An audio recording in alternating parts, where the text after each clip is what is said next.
2. Fuck, not yet.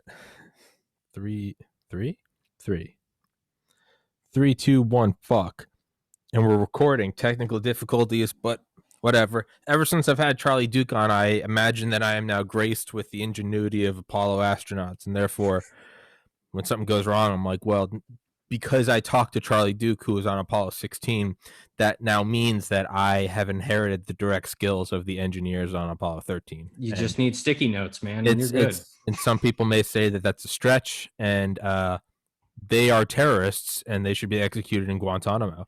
But seeing as how we're off to a strong start, for everybody listening, this is my buddy David O'Neill, his second appearance as he is being indoctrinated or initiated into the senior executive service of my podcast. We are the entrenched power structure. We, not YouTube, not BitChute, we determine the path of this podcast. We are the shadow. Damn straight. And, this country and our national security infrastructure has what I like to call senior executive problems, and I'm here to bring senior executive solutions. Executives. And that's going to be the name of the company. That's what this senior executive solutions. That's what this podcast is we are the deep state of podcasts. We will pull the strings. We will play both sides. I will sell microphones to both sides. But dude, I'm listening to I'm having on the author I had on a couple weeks ago, Michael Swanson, who wrote War State, and I'm reading his book about Vietnam, and I was drawn to it because the title was Nuclear Bombs in Vietnam, and I was like, I've never seen those two in the same sentence. But we have to deforest the Ho Chi Minh Trail. We have to, yeah. And apparently, in the eyes of a lot of the Pentagon officials, Agent Orange was like us being pussies. They were like an airburst thermonuclear weapon. I think some of the exact wording was like, it'll ignite the whole country in one afternoon. And it was like, gee, there really are demons just running this world. We're already willing to commit necromancy to put people into office. Let's dig Goldwater up and let's finish the job, okay? Yeah, Goldwater, LeMay. Fuck it. If we can really hone our skills, let's bring back Andrew Jackson and let's just run this bitch, man. Let's just do it what it is, right? But hey, just like Warhammer 40K, you have the God Emperor stuck on like the life support throne. It'll be great. Yes. But we ended last time talking about becoming cocaine cowboys and like Knights of Malta for the deep state. And then you had Claire on talking about how our missile defense on the southern border is a little bit lackluster. So like where else to go but then to talk about like Chinese and red terror in South America? Hey, I mean, that's this podcast, it's been escalating to like me yelling with friends to now like former CIA officials, and we're talking about missile defense. I mean, I can only hope that if and when the government kills me, that they at least let me do it while I'm live streaming. Just you hope you get that explosion like in the background and you get that reaction, and that'll be like the thumbnail for everyone else when they make videos about it. Yeah, I'll be dead and I won't be able to, but at least let me get some like shares and subscribes. I can't decide. Do I want a nuclear blast in the distance and have just like half a frame of my face turning like white as like the gamma rays come in? Do I want classic like a silenced bullet through the forehead?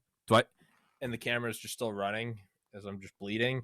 Or do I want them to pull some like NSA SCS, like Special Collection Service?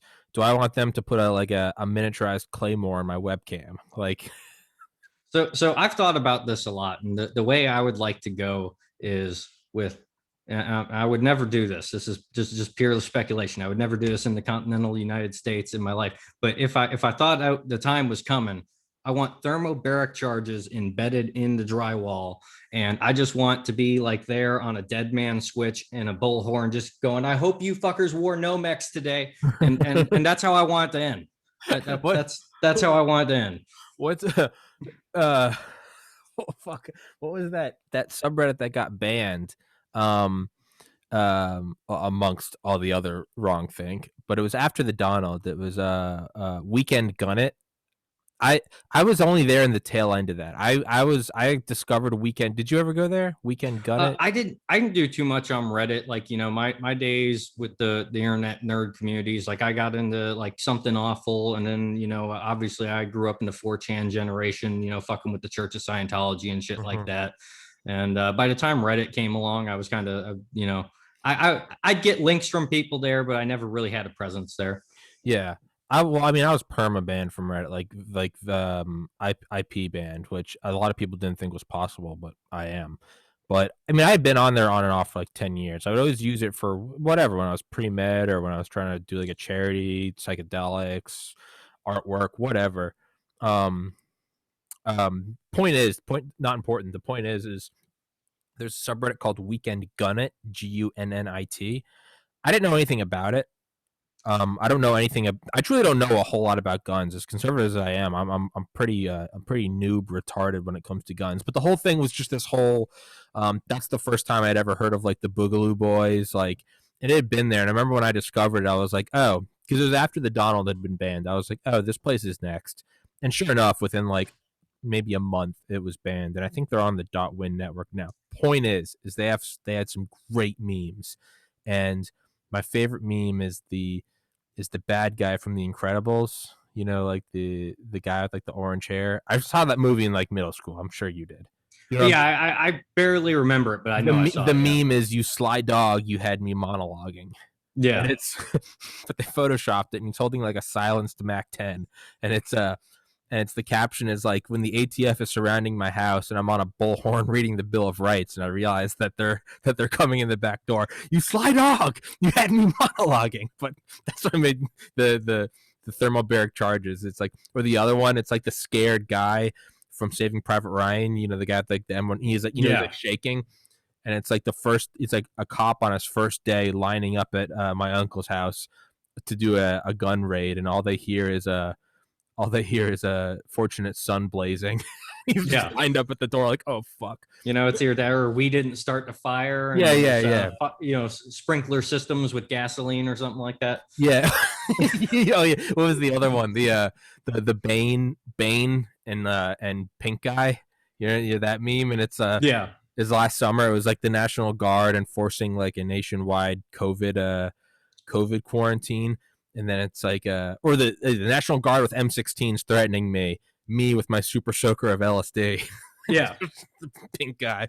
But yeah, no, the Boogaloo memes were great, but holy crap, that got banned because, you know, a lot of those groups tend to be like heavily libertarian and like this mixture of populist Republicans and libertarians coming together.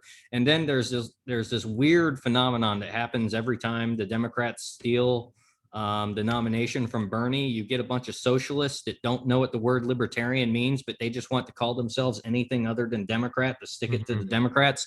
And so they join all the libertarian groups and start trying to explain how libertarian socialism works. And then next thing you know, they get pissed off at the actual libertarians. They call the Republicans racist. And next thing you know, they're reporting everyone. The groups are getting nuked, and it just turns into a big clusterfuck.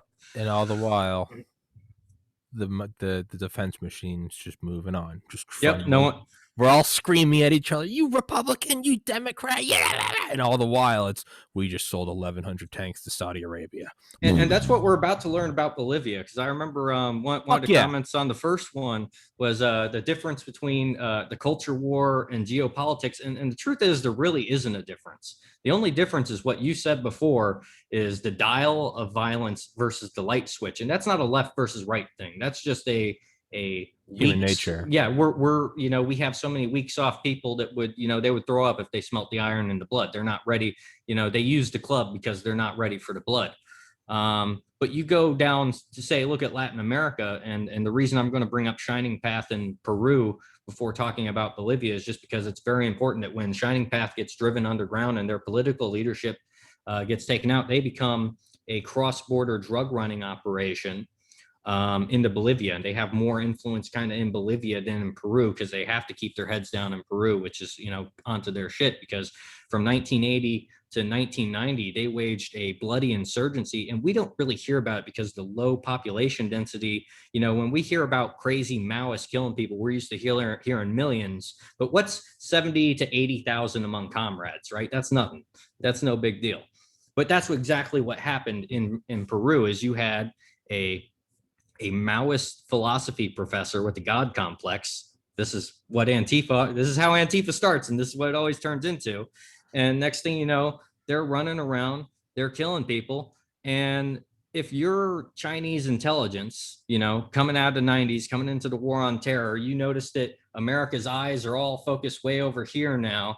And what is a better place for you to set up a network than there's already a drug running group of Maoist sympathetic people that, are set up in Bolivia, which the reason I care about Bolivia, I'm not, an altruistic person. The reason I care about Bolivia is because optimistic estimates is that's 70% of our lithium supply, known lithium supply. And even if that's optimistic, give or take a few percentage points, that's still a absolute strategigic value amount of lithium. Fuck it. Yeah. So let's pretend you're half off. Let's say there's only 35%. Yeah, it's still a major amount of lithium that we would rather make sure is in sympathetic. At the very least, we would like them to start using it than just send it straight to the Chinese. Can you? But that's what's happening. Can you go into the importance of lithium? So I'm not going to pretend to be an engineer that knows every you don't have that to. they can be used for, but we like power, right? We like our batteries. We like things that work. Okay, that's good enough. It's batteries. At the end of the day, we want our phones to work. We want our laptops to work. And God knows where lithium batteries are going to be 10 years from now. We're starting to hear people talk about like solid state batteries and stuff like now. I'm not going to pretend like that's way above my head. I'm not going to try to go there, but that's why we care about Bolivia. And it's also why we're also seeing China, really start to move into Argentina to try to get what lithium is there too. We're seeing them very active all over, but Bolivia is really the hot spot. Where we can see all this stuff developing and happening in real time. And let me tell you, if there's one job you do not want to ever have, it's being the interim president of Bolivia, because those people get charged with treason and sedition all the time. And so just with the knowledge that you have drug running groups like Shining Path that are Maoist sympathetic operating in Bolivia. And then what ends up happening is it's the same thing that happens here, where you have, I believe, the interim president, Eduardo Veltzi, I'm going to butcher his name, but he went to Harvard, okay, John F. Kennedy School of Government kind of guy, okay. You couldn't ask for like a more elitist, like Western imperialistic capital. They took him out of a test tube in Langley. Yes, they basically took him out of a test tube and put him in there. And if it's not a guy like that, it's some European or whatever. And basically the idea is the same way the rhinos here will do it, is they're going to give you this watered down, crappy version of liberal. It's never even going to be full on conservative. Everything's pretty left down there. But whatever it's going to be just enough to give the communists enough to make them want more, but it's going to be enough to piss everyone else off. Mm-hmm. And then what's going to happen is when you're no longer willing to tolerate the good cop selling your country out, they're going to bring in these cross-border terrorists, same way, the Taliban in Pakistan could, easily come across into Afghanistan or something like that. Because at the end of the day, if you're a radical militant, right, you don't want to shit where you eat, if everyone knows who I am here and I go out, causing violence for goals that I support, everyone's going to figure that out really quick. And that's why you hear people talk about like the diversity of tactics. You're going to have your peaceful protesters, your locals. And it's the same reason the local protesters never start a riot and burn things down. It's the guys that come outside in looking for a party and they start messing things up. So you have the peaceful local protesters. They're doing surveillance. They're acting as spotters. They're developing targets. And then when the time's right, they bring in, guys across the border and things kick off, really bad. And this is why, like, if you want to understand the backstory of what's going on in Bolivia right now, China Unscripted has 2 podcasts. I know I sent you the link to them, and I highly recommend anyone go back and watch these. They have an activist on both times. Her name is Janine Vaca Daza, if I remember correctly. Probably butchering it, but really nice, sweetheart girl, knows what's going on there, been involved in the peaceful protest movement for quite a while. And so what ends up happening is you have Evo Morales coming into power off of this Harvard educated interim president. And basically what he made the mistake of doing, the interim president, is he decommissioned some Chinese man-portable anti-air missiles. I forget the nomenclature for the Chinese version, but it's basically a knockoff of the Strela. Yeah. The Strela is the Russian version of the Stinger, basically. Okay. And this was the Chinese version of that they had ripped off. And when they were decommissioning these, they sent these to the United States. So Evo Morales comes in and is just like, look at this Harvard educated dog. He's selling us out to the Americans. they charge him with treason and sedition and stuff like that. Now they dropped the charges, but that should just give you an idea how Evo Morales is coming in, right?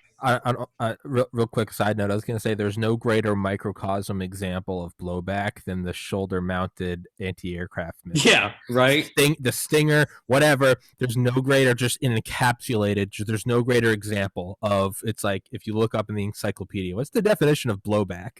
Just shoulder-mounted missile, baby. At least we got Rambo 3 out of that mistake, but you know what?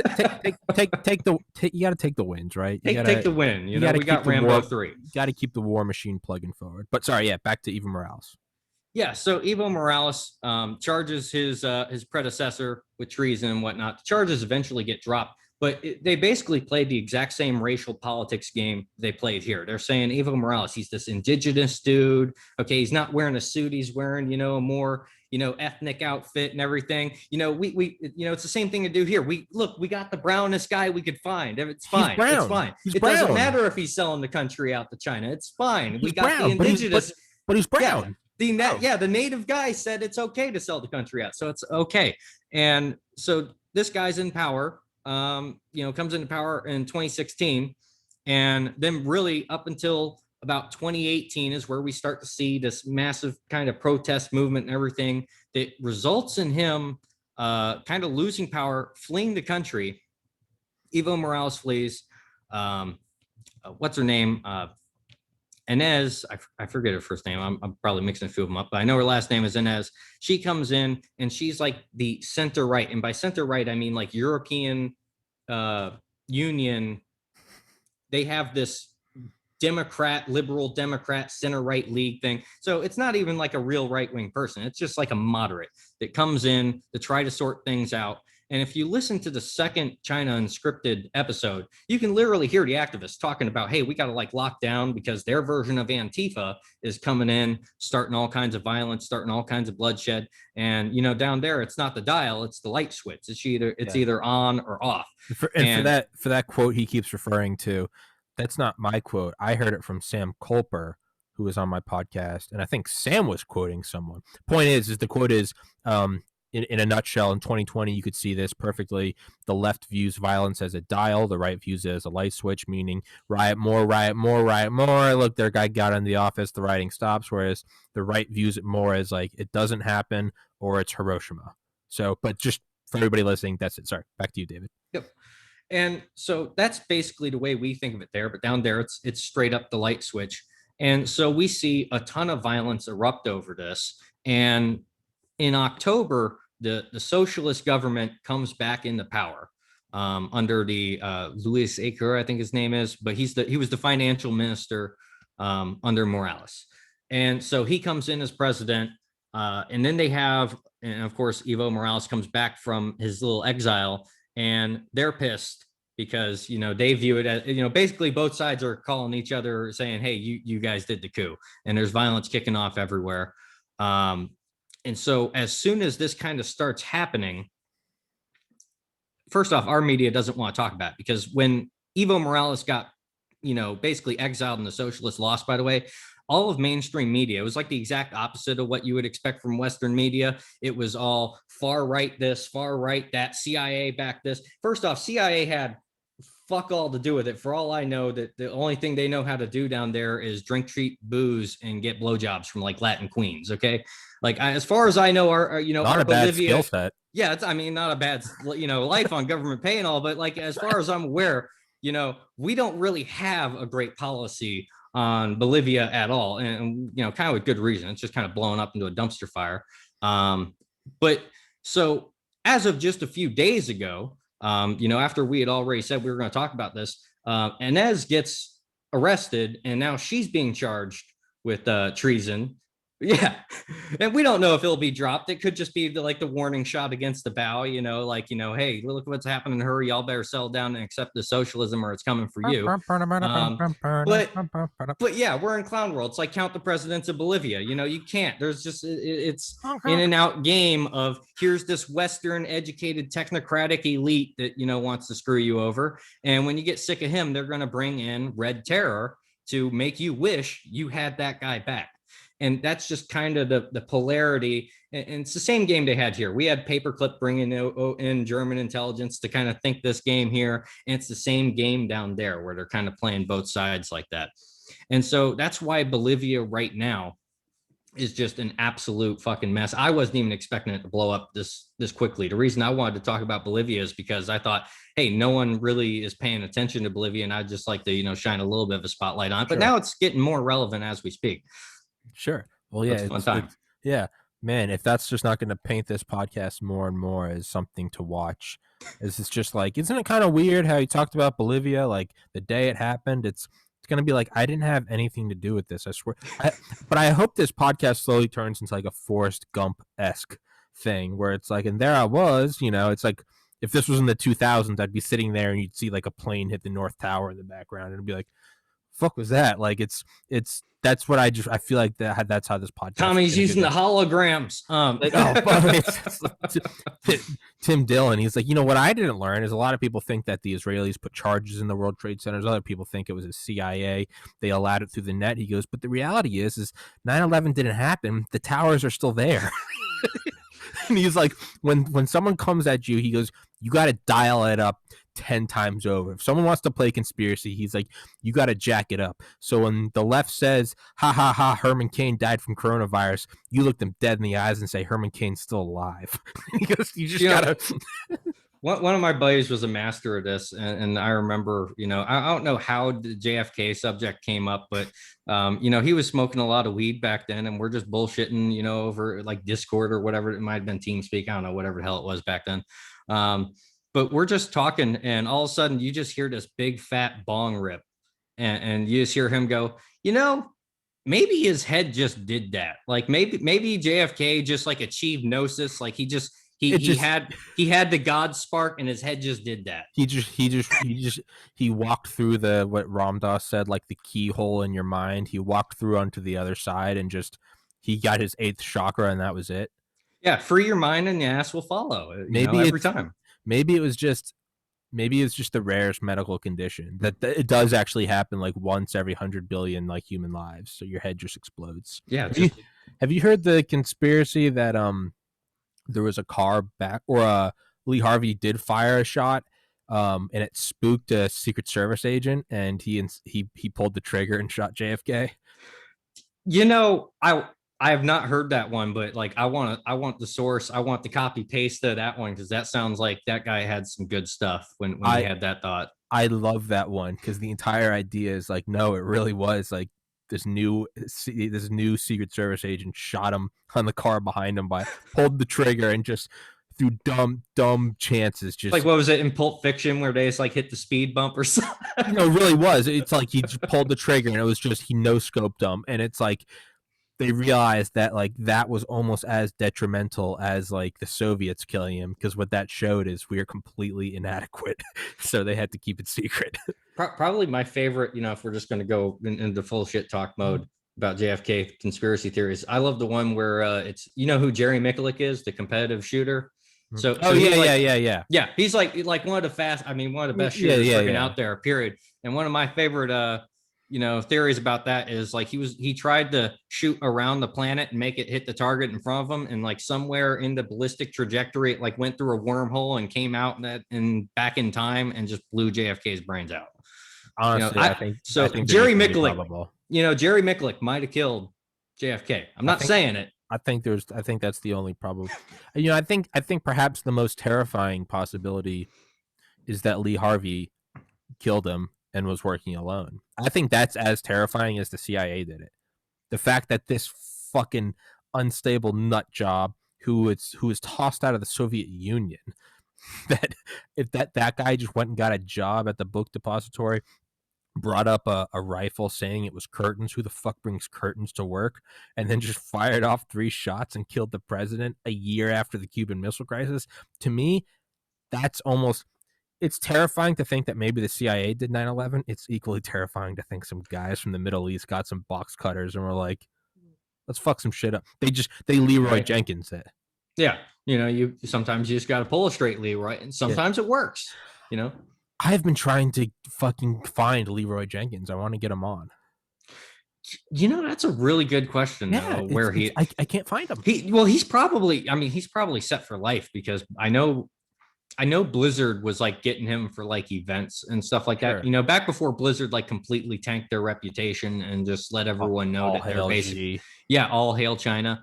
But yeah, I know he was basically like set up for life in like the early days of you, unless there's like some VH1 behind the music thing where like he somehow blew it all. But I hope I don't think he needs the publicity I hope anymore. there is. I hope there is. Like Leroy is like, I got in some heavy shit. It's finally, it's like, yeah. I hope, man, the perfect arc would have been if Leroy was there on January 6th. Yet Leroy. if there isn't at least some buried clip, I bet someone had to have yelled it. Someone had to have yelled it. I bet someone yelled it, and someone has video of it, and they are hiding on it, just praying that the FBI doesn't come knocking on their door for it. I imagine that. I was right there. I was at the front, and I did hear China is asshole. I heard that. Great one. And I know that because I said it. Right there and I have to say this while we still can, Taiwan number one. Okay? Taiwan number one, yeah. Taiwan number one, China number two. Donald Trump, don't trust China. China is asshole. That guy's a champion. I didn't realize till, because I made this like shitty Photoshop where it's like that guy's face in front of the Chinese flag, but instead of the star with the other stars, it's just a cat's butthole, and it's just like a vector of that. But I didn't realize till I was typing it out. I was like, China is asshole. I was like, motherfucker, it stands CIA. But yeah, David, keep talking. I gotta go piss. I drank a ton of water before this. Not that you asked, and not that anybody asked, but we'll get back to Bolivia. I know we just went on a side rant, but yeah, I'll spill some time here, and we'll talk about just red terror in general. Because we like to think about it's not going to escalate to that point here. We're not going to see that level of sophistication, that level of bloodlust here, and really. You just have to look at the shooting of the Patriot Prayer guy, Aaron, in Portland that happened to see that we're already facing a more sophisticated threat.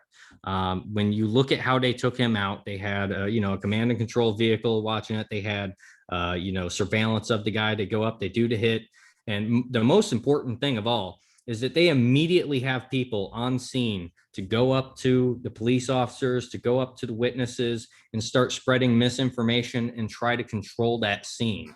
And the entire time that they're controlling that scene, the actual shooter, the guy that carried out the assassination, is being covered long enough to get an interview with Vice magazine. So just so you know, while we were gone, I was talking about the shooting in Portland of the Patriot there.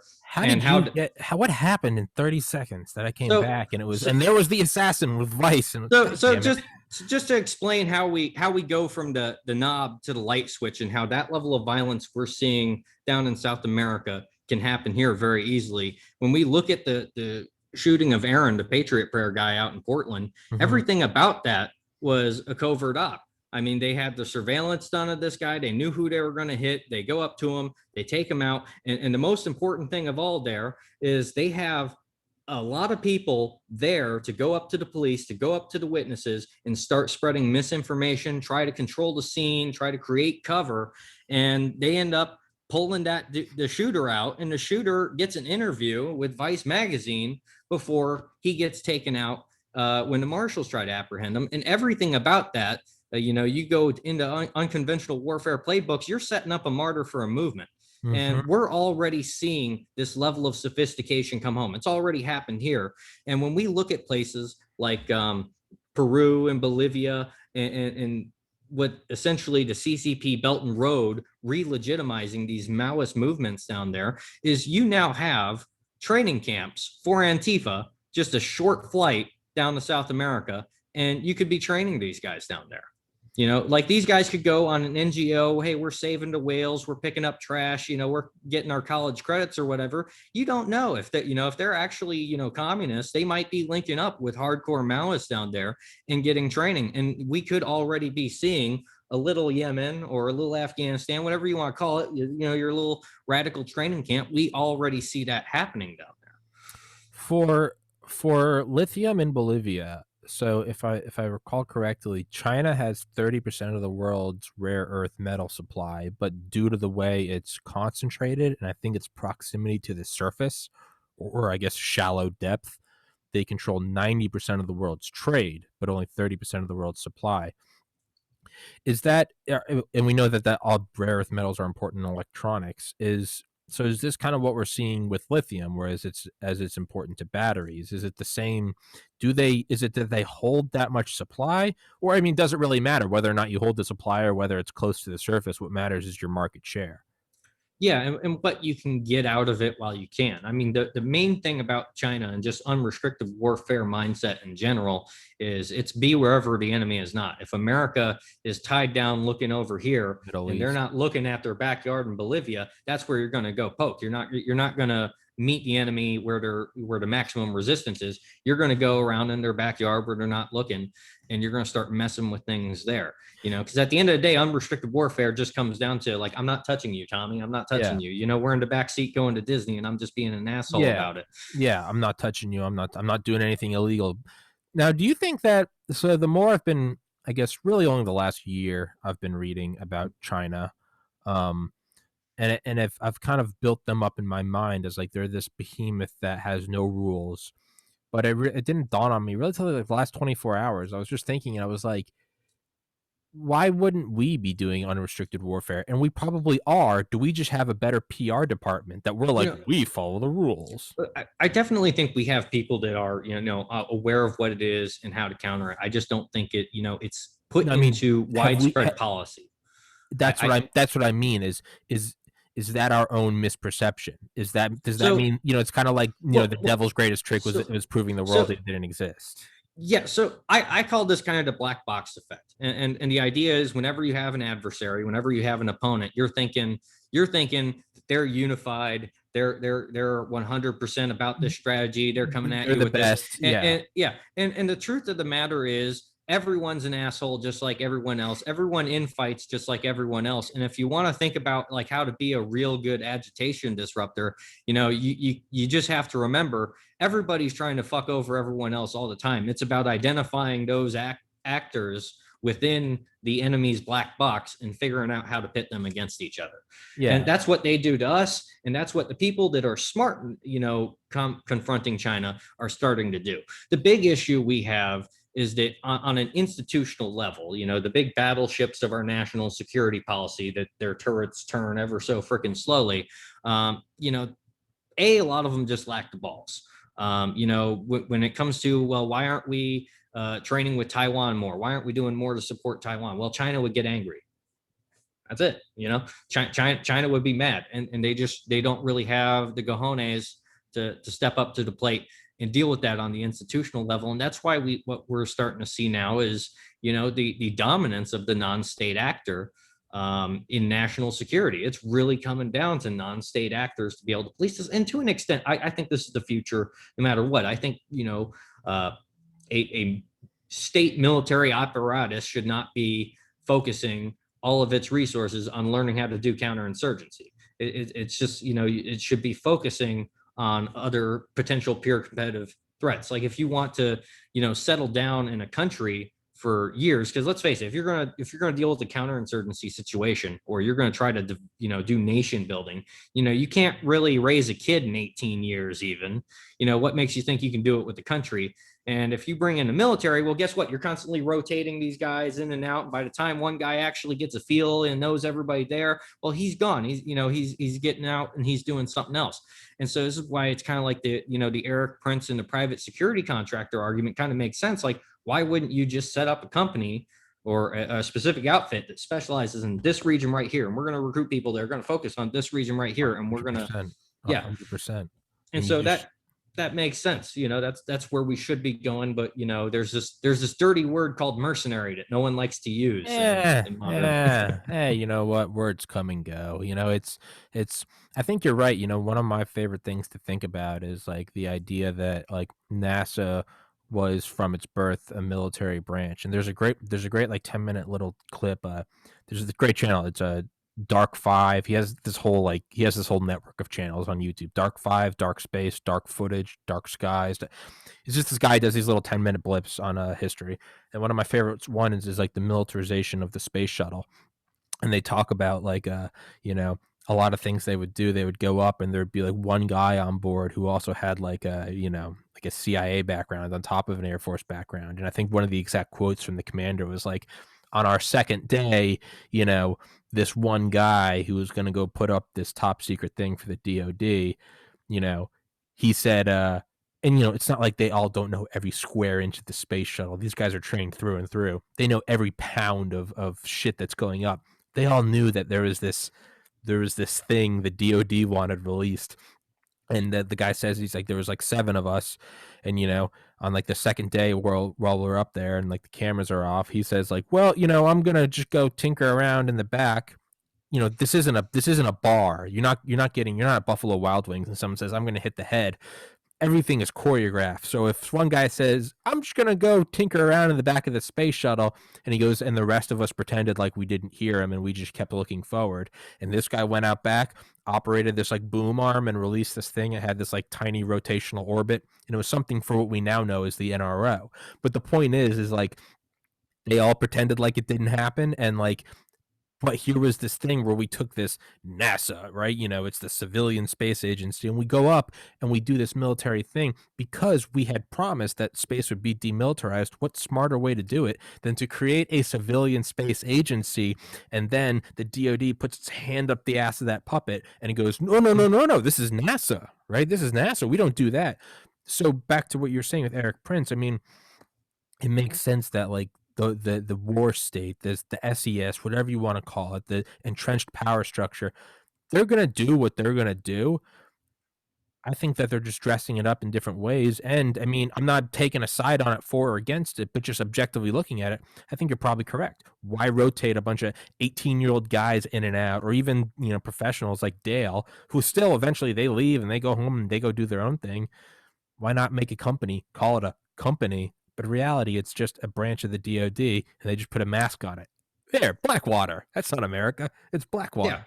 Well, and that's how it kind of used to work. Like when you look at like the East India Company, well, that's what it was. You had a charter for a company to go to this specific region, and you're going to focus on this specific region. But what happens, right?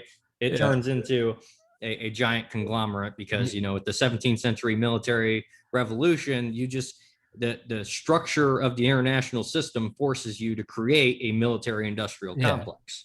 Another side note, Neil deGrasse Tyson in his book Accessory to War, he talks about early on like the explorers, right? They would go, you know, they would be like, we're going out to like they paint them as like missionaries. We're going out to Back spread to the Jesuits. Word of, we're going out to spread the word of God. And then within that group of people, and a lot of them actually thought that's what the trip was. It's not that they were all playing secret too. They weren't read in. Best asset is the one that doesn't know he's an asset. Yeah, I remember that's one thing you said in the last episode, and that stuck with me. But a lot, so like let's say there's 100 people on the ship, 90% of them would actually think that we're going to spread the word of God. 10 of them would be like, what we are is we're actually cartographers, and we're mapping. We're building maps, and they're astronomers and stuff. And then out of those 10, one would actually be a military asset. So 10 of them they all think we're Jesuits, but the reality is we're cartographers. It happens again. It's Inception. There's another one inside of that goes, they think we're cartographers, but what they actually were, it was a military scouting mission. What better way to scout out than to, if you send me and David to North Korea, we're a gay couple, we've got fanny packs, and we're like, oh my God, look, it's Pyongyang. Look at that. And fabulous. Absolutely fabulous. Just fabulous. Just taking pictures, right? You have long, beautiful hair. I have my crazy sweatshirts on. We're just we're just a gay couple from America. We're taking Polaroids, and we come back, and then, you know, we do a dead drop, and there you go. You're welcome, CIA. What better way to do it? And so this goes back to, you know, my argument, you know, whenever I break this down, the difference between an intelligence agency and a church is really just a matter of secularism. Because back in the day, it really just is. You have a priestly class of people that are presumed to be so educated in how the world should run that they are given license to lie, cheat, steal, murder, you name it, and even topple the heads of state to ensure that the world runs that way. And before we had intelligence agencies, I mean, there was always some kind of diplomatic service and intelligence apparatus in between the military and diplomacy. And before we had the intelligence in the State Department to kind of do that, it was kind of this mixture of you had the church, or you might even, you could use a circus, for example. You could, roll in a bunch of, back then you had these giant caravans of people, and then later giant trains. And so you could move a lot of equipment that way. You can move people in that way. They use this for, entertainment all the time. Like you watch the movie, what was it, Argo, where they're talking about, that whole, operation, so it was always this kind of mixture between the church and entertainment. And now what do we see? It's intelligence agencies and entertainment and Mockingbird kind of closet. Yeah. But it's the same thing. That's why, in the alt media circle, we refer to the whole thing as like the cathedral or the blue cathedral, because really it's just a church. It's a secular church. Now, do you think that, have you read The Pentagon's Brain, DARPA, by Annie Jacobson? I have not, but that is on my list. That's some next level stuff. Yeah. It's a fucking fantastic read. And I've been trying to find more about the agency that she mentions at the end of the book, and I've been watching lectures on her. IARPA, the Intelligence Advanced Research Project Agency, which is the CIA's, which was set up with DARPA because they're like, hey, and basically their whole thing is like artificial intelligence, Skynet. Yeah, it's fucking, and like the interviewer asked her, they're like, and Annie, like, what do you think IARPA is? And she was like, I think we'll know in about 40 to 45 years. And I was like, God damn it. Point is though, is have you ever heard of that thing where I think it was DARPA? They set up, because DARPA's whole thing is about, I love how far ahead DARPA is, because their whole thing is the way to control the way to control who rules the world is to control like what world we live in. So their whole thing is like, yes, build weapon systems so that the United States can't be taken by surprise. It was made in the weeks after Sputnik. I never knew that. DARPA goes all the way back to Eisenhower. It was made in the weeks following Sputnik, and the idea is that so that we are never taken by surprise again. You could argue that it's worked, for better or worse, with some exceptions. You could argue that it's worked. Because when the Manhattan Project was compromised, you had to set up a new structure. Yeah, we've never been truly taken by surprise like we were on Sputnik. I wouldn't say that 9/11 was that. It was, but it wasn't this coup, this technological coup. So, but the point is their whole thing is that we go so far ahead that we create. It's, if I want to control which app dominates, whether it's David's or Dale's app, the real way to control it is to build the iPhone App Store, and I create the world and the parameters from within which you have to operate in. So everything you do, even if one of you does a coup on the other, you are still existing within the platform that I have created. And Hegelian dialectic. Yep. I know what the platform is, and I know you can't step outside of that. So what you do is you create this technology, and some would even argue, and then after years you leak it to the other side so that then they start building it because you already know how it works.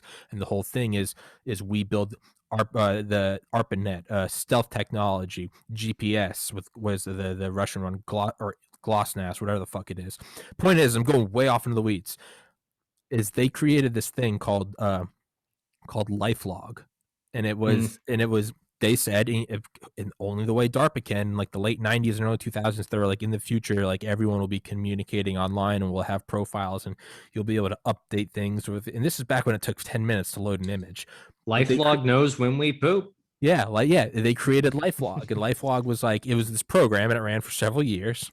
And then the day they took it offline, because they were like, what? It's like the Onion video that was like the CIA is just like, they're just applauding Facebook because they're like, you know what? We used to have to send agents out to get people. Now they just upload it exactly where they are. The status updates, they give us their coordinates, they check into what store they're in. They're like, we really just, they're in the video, one of them goes, I mean, I just really couldn't be prouder of Agent Mark Zuckerberg. But this whole rant is, they created LifeLog, and then the day the program ended, it ran for like 5 years.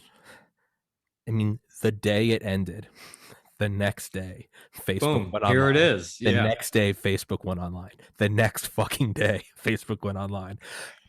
I forget. Oh yeah, back to what you were saying, Jesuits and entertainment and shit. It kind of seems like that's what it is, right? Here's It is Facebook. exactly that. It is definitely is. We're going back to how did you do the in between of military and diplomacy state? Well, the church doesn't really matter. I mean, the Catholic Church still exists as kind of a banking apparatus, but it doesn't have moral authority, so to say. Yeah. It's all national security. What is the church? National security. That's the church. Yeah. And as long as you have that national security, you can hide behind the state secrecy privilege. And if you have the state secrecy privilege, well, then, what can't you get away with? The next thing you know, it's Lucky Luciano, the mob selling heroin, and and the whole Operation Gladio, and things just devolve into cocaine cowboys, Knights of Malta stuff from there, because why the hell wouldn't you? Yeah, when you can hide behind, again, I think what Annie Jacobson said in her book Area 51, which had a rather lackluster and odd ending, and everyone kind of shits on her for that. I love Annie Jacobson as an author. 5 books: Phenomena, DARPA, the Pentagon's Brain, Area 51. Fuck, what are the other ones? I'm forgetting them all. It doesn't matter. But she talks about how, I think it was under Vannevar Bush, they started like this practice where they called it Born Black, and it wasn't a statement on race, but rather a statement on classifications. That was a shitty joke. I was hoping you'd laugh, but you didn't. But that's gonna go down in the bloopers.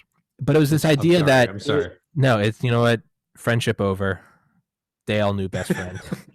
I'm sorry. I just thought we were about to start talking about like little raised child soldiers. They're completely off the record, and I was getting hyped up for that. Yeah, but the idea was that it was this terminology, and it's like, I think even like the classification itself is classified, and the idea is that, because if you call something top secret, you at least know it's top secret.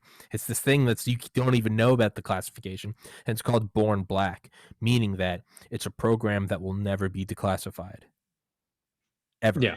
I mean, unless the state falls and you get some like Operation Alsace and you go into Germany and find everything. But the idea is that's how you truly get the creative juices flowing in scientists. Some Unit 731 shit is you go, never be, not 50 years, not 100 years. Your great grandkids won't be ashamed of you. No one will ever know. Do whatever you want. Yeah. Yeah. And they said, the Manhattan Project was supposed to be the first one. No, sorry. It was in light of the Manhattan Project that they realized they needed to go even darker. And she argues that that's what Bob Lazar's thing was at S4. It was Born Black. No one will ever know. And but yeah, that's Dr. You said cocaine cap. Why wouldn't you?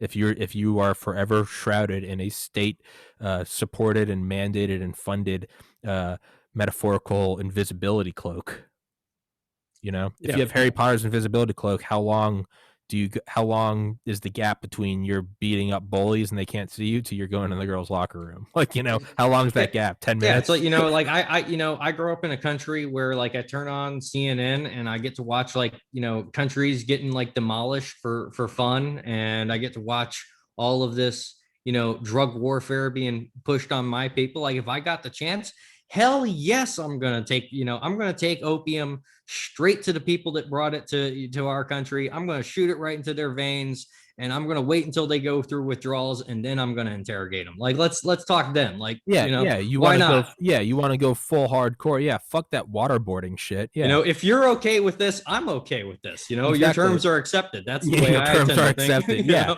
It's this. And yeah. And by the way, Dave, if as I said last time, you got to throw your elbows if you want to go take this direction, because my mind just spits out shit. Oh no, I enjoy going down these rabbit holes. Beautiful. Yeah, it's one thing where it's like, is it something that, would it be, it's fuck, who said it? I think it was Einstein. It might have been, no, who's the other guy? Leo Szilard. And I'm listening to this book called The Button, and it's by a former defense secretary, all about nuclear posturing. I'm trying to get him on the podcast. He hasn't responded. I can only imagine there are red flags raising somewhere as I keep emailing people who involved in the nuclear triad. But how about those launch codes? Hey, for the record, how about those launch codes? Am I right? 69420 or any variation of that, if you could just tell me. Yeah. For the record, deep state, I'm more than willing to. I'm pro American empire, so it's fine. You don't need to kill me. But the point is that I think it was Leo Szilard said that we needed to give up the A bomb before we dropped it. And I think his quote was, because it will be a lot harder to convince the world after we use it that a power that was able to construct it in secrecy and then use it unilaterally would be trusted with it. And no one's ever going to be convinced of it. And the one thing that popped in my mind is it's kind of like the beginning of Lord of the Rings, like, Isildur, destroy it. And he looks down at the volcano and goes, no. That's the one. It's like, America, get rid of it. And we're holding it, and all of a sudden we're going, this is the biggest dick that's ever been swung on the planet. No. That is the story of our blue blood elite, essentially, is this idea of, we could easily go down the route of decentralization and multipolar balance of power politics.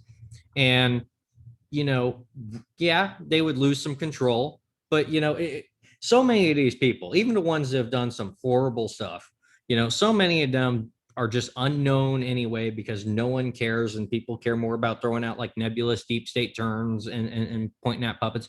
So many of these people could retire to Seychelles, which is where most of them tend to go anyway. It's off the coast of Africa. It's this little island. There's a drone base there. Eric Prince has a house there.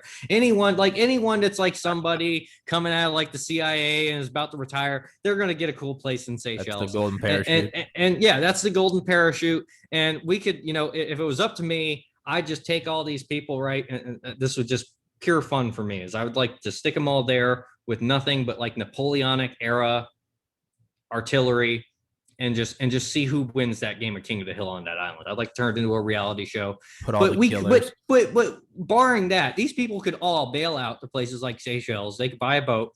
They could spend the rest of their lives fishing, and just, we could start to get the national security infrastructure and the policy back on track while they just, they fade out and they have a nice little happy exile. But they're compromised. They can't back down. They don't want to back down. Some mix either or that. And so now we're locked in this quasi conflict with a bunch of quislings that want to be in bed with China. And that's kind of the issue.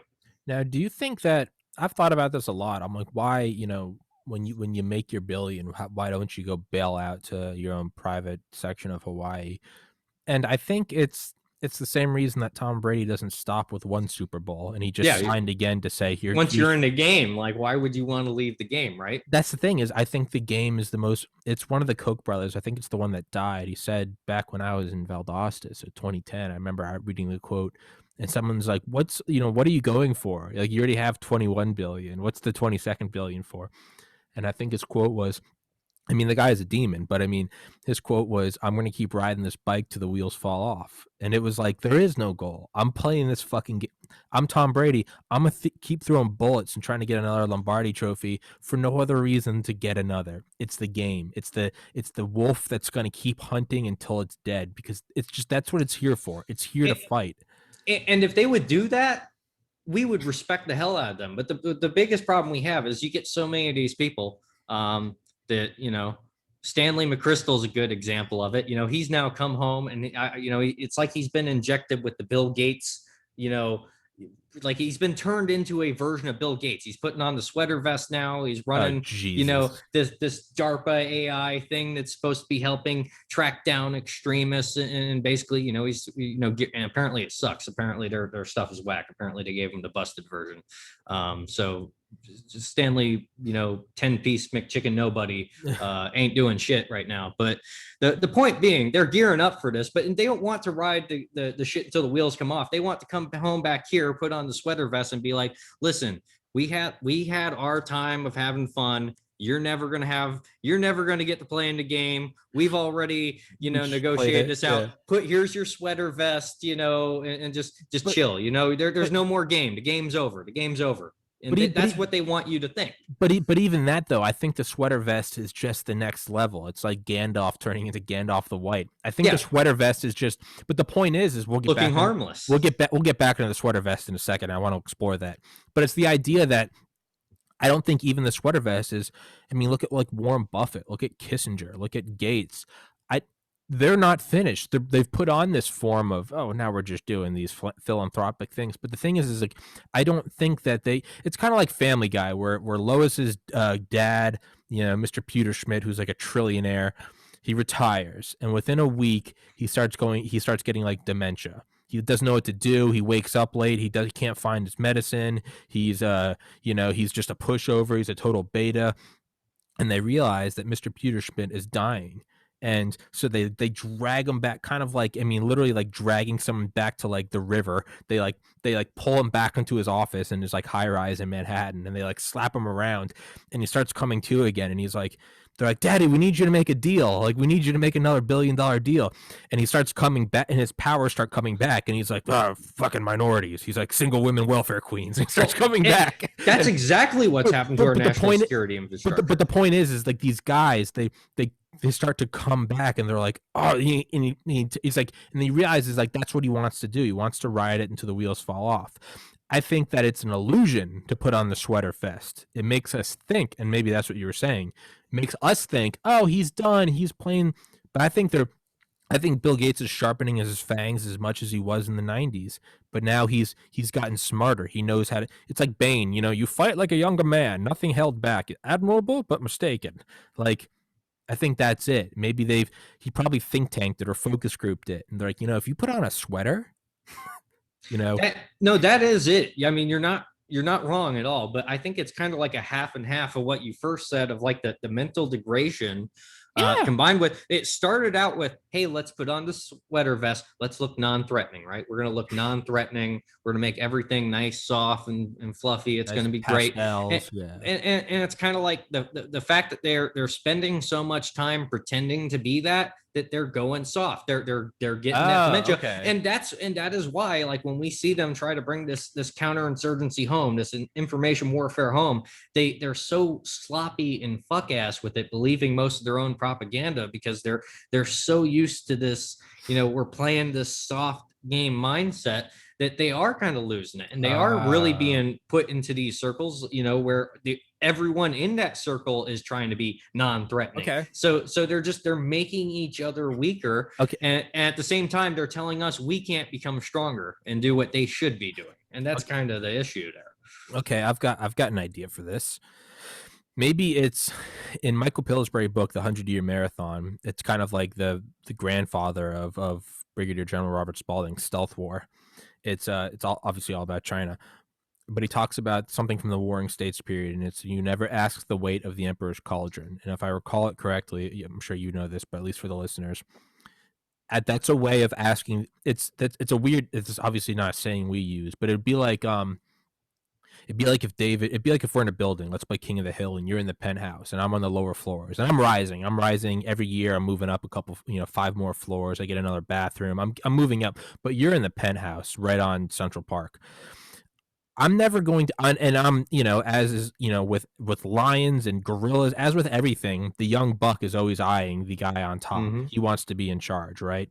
I'm sure Kamala is going to kill Biden one day, right? She's going to take over, right? That's why they're so scared. That's why they have fences around the Capitol. Exactly. You're goddamn right. But eventually, and I'm going to get buddy with David, and you're going to take me under your wing because I'm useful to you.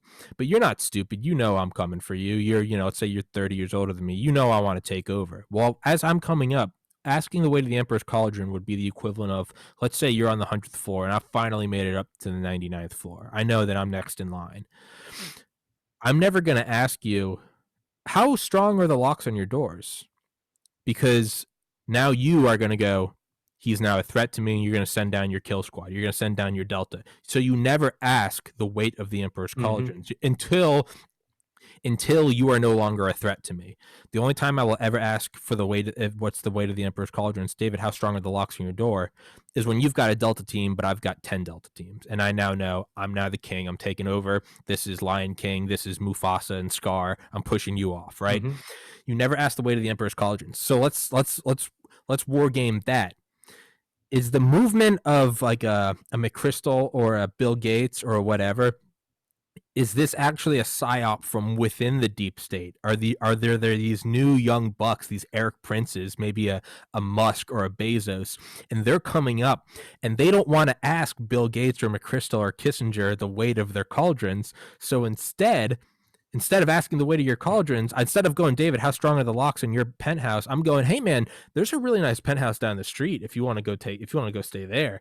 Are they going, hey, you guys go back home, put on these sweater vests, and you guys take over the home front? In reality, what they're doing is they're getting the old guys out of the way, and now the killers are going out in the world. That's a really long fucking analogy. I get where you're going with that. You get it? And okay. So it, and the way I would actually agree with that is what we saw the first term of Trump, is he seemed to have this. It just popped into my head. There's a much simpler way to say it. You're putting your dad in a nursing home so you can become the patriarch. God damn it, that was so much easier.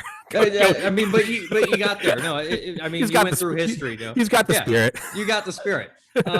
But that's kind of what we saw out of Trump, and that's partially why he failed. Is he was very much of the mindset like, hey, you guys, most of you guys have won the game. Most of you guys who probably should be in jail, most people don't even know your names anyway. So how about we break a little bit of peace. We divide some stuff up. You guys take your winnings. You have a great retirement. Hey, if you want to stay in the game on the Patriot side, we'll find something for you to do. If not, have a nice retirement. Get rid of Epstein. Hey, bygones be bygones. Yeah. And so that was kind of like Trump's mindset going in. As for whether or not that's still happening, like for me, at a certain point, watching China's dominance of things, it kind of comes back to I was just pretending to be a retarded argument. Like at a certain point, I have to sit here. It's like, you know what, maybe if like whoever's running Delta, okay, shows up, at my house in like a dress, like the cross dresser from MASH, and he knocks on my door and he asks me out on a real nice date.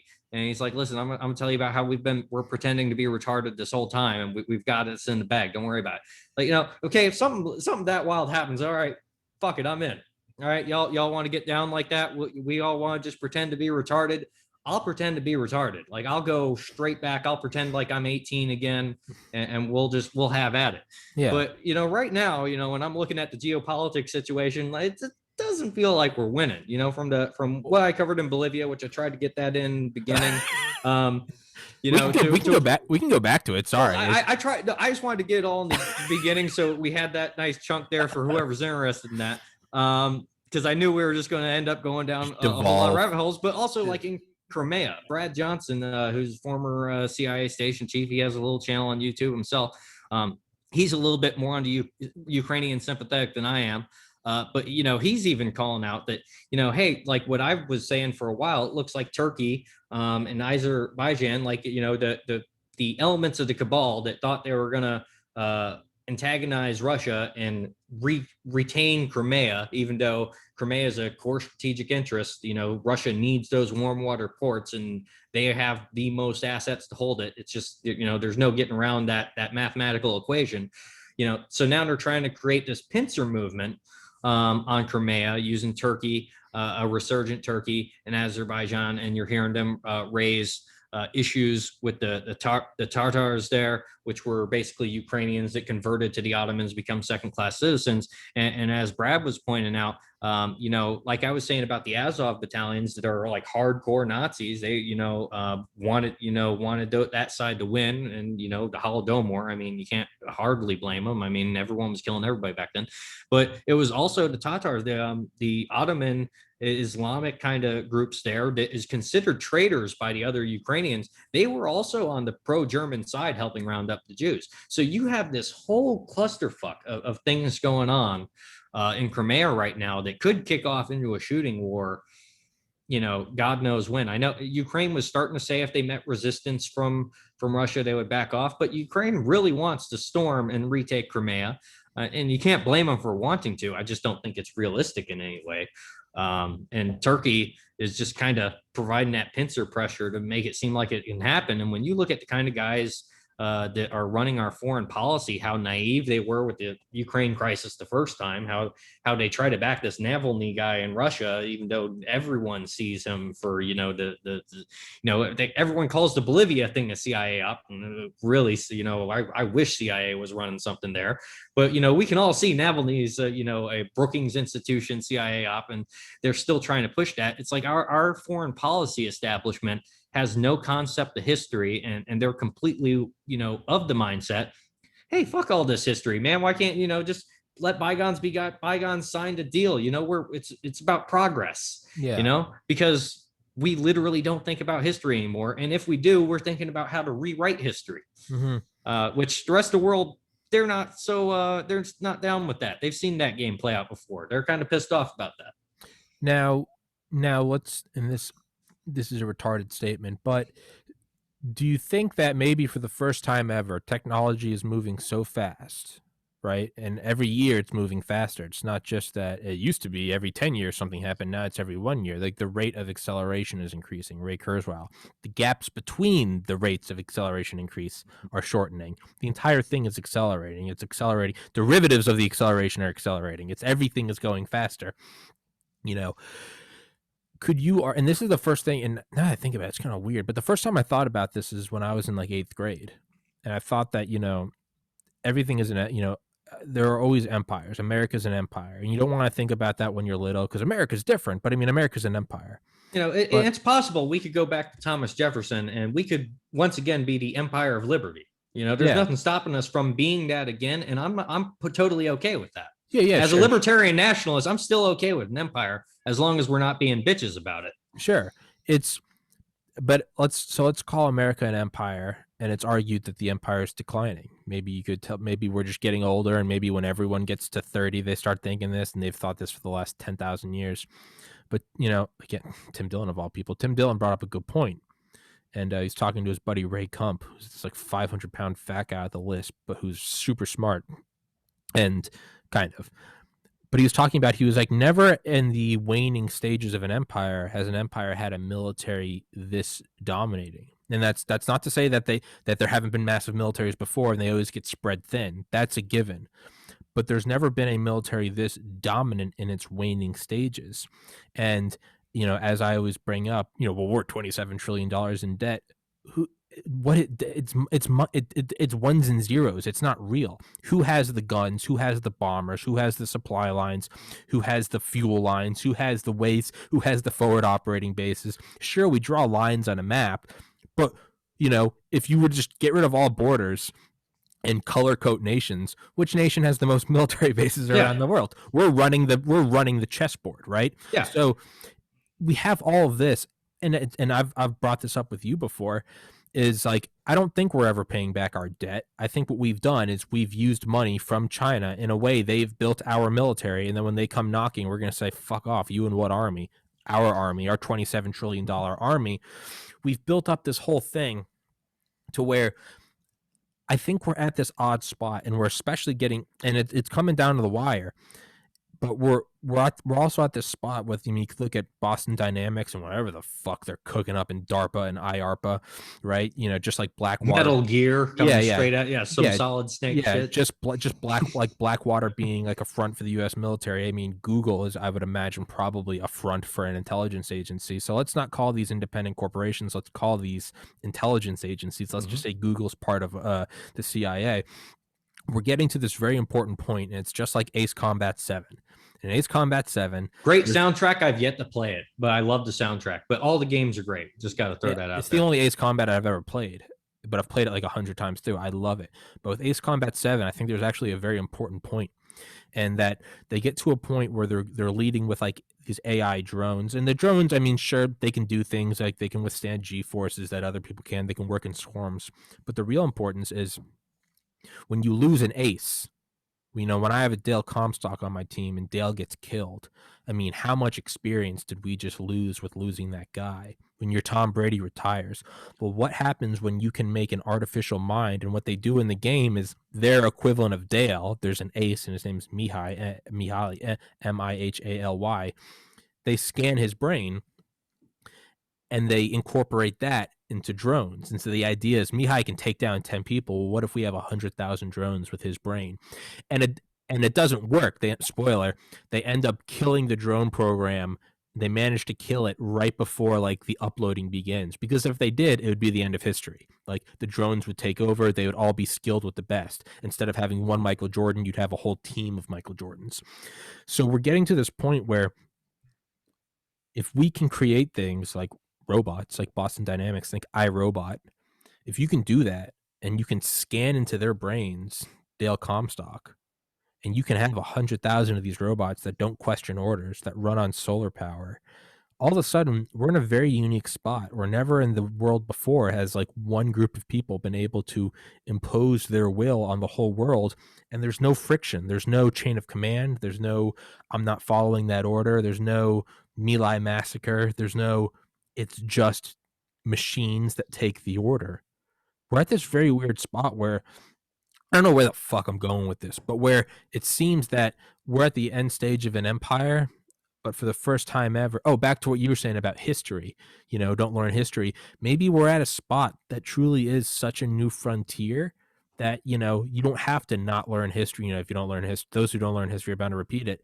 Well, those who don't learn, I don't know, cartography are bound to repeat the same mistakes. But what happens when the first time in history, we're not just going across the ocean to a new landmass, but instead we're going to Mars? The same lessons might not be applicable. So what if the whole those who don't pay attention to history are bound to repeat it? Well, what if we're entering this new realm where old history doesn't apply to new history?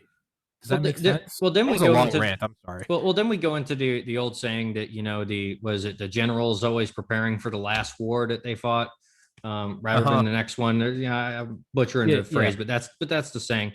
And I think there's variables and there's constants in anything. If you pick up Sun Tzu's The Art of War, you're going to read a few things that are probably never going to be useful or in your life whatsoever, but you're going to see some insights about human nature and just general political strategy that, as long as there are humans with free will, you're going to want to be thinking about that. Now, if we end up going to some transhuman, no free will AI kind of thing, or you just have like these super indoctrinated soldiers that don't question orders. I got like a 45-minute short story. It just got put up on like the 15th called like, I believe like Down with the Dead Men or something like that. It's a Warhammer 40K short about what's called the Death Corps of Krieg. And these guys pretty much just get pumped. They have this massive, these guys exist to be cannon fodder for industrial trench warfare. And this is like the blackest pill you could do. It's like if you listen to this like 45-minute short story at the beginning of like any day you're about to have to deal with some tough shit, there is nothing that's going to happen that's going to be worse than like this outcome, because it's just they are 3D printing people.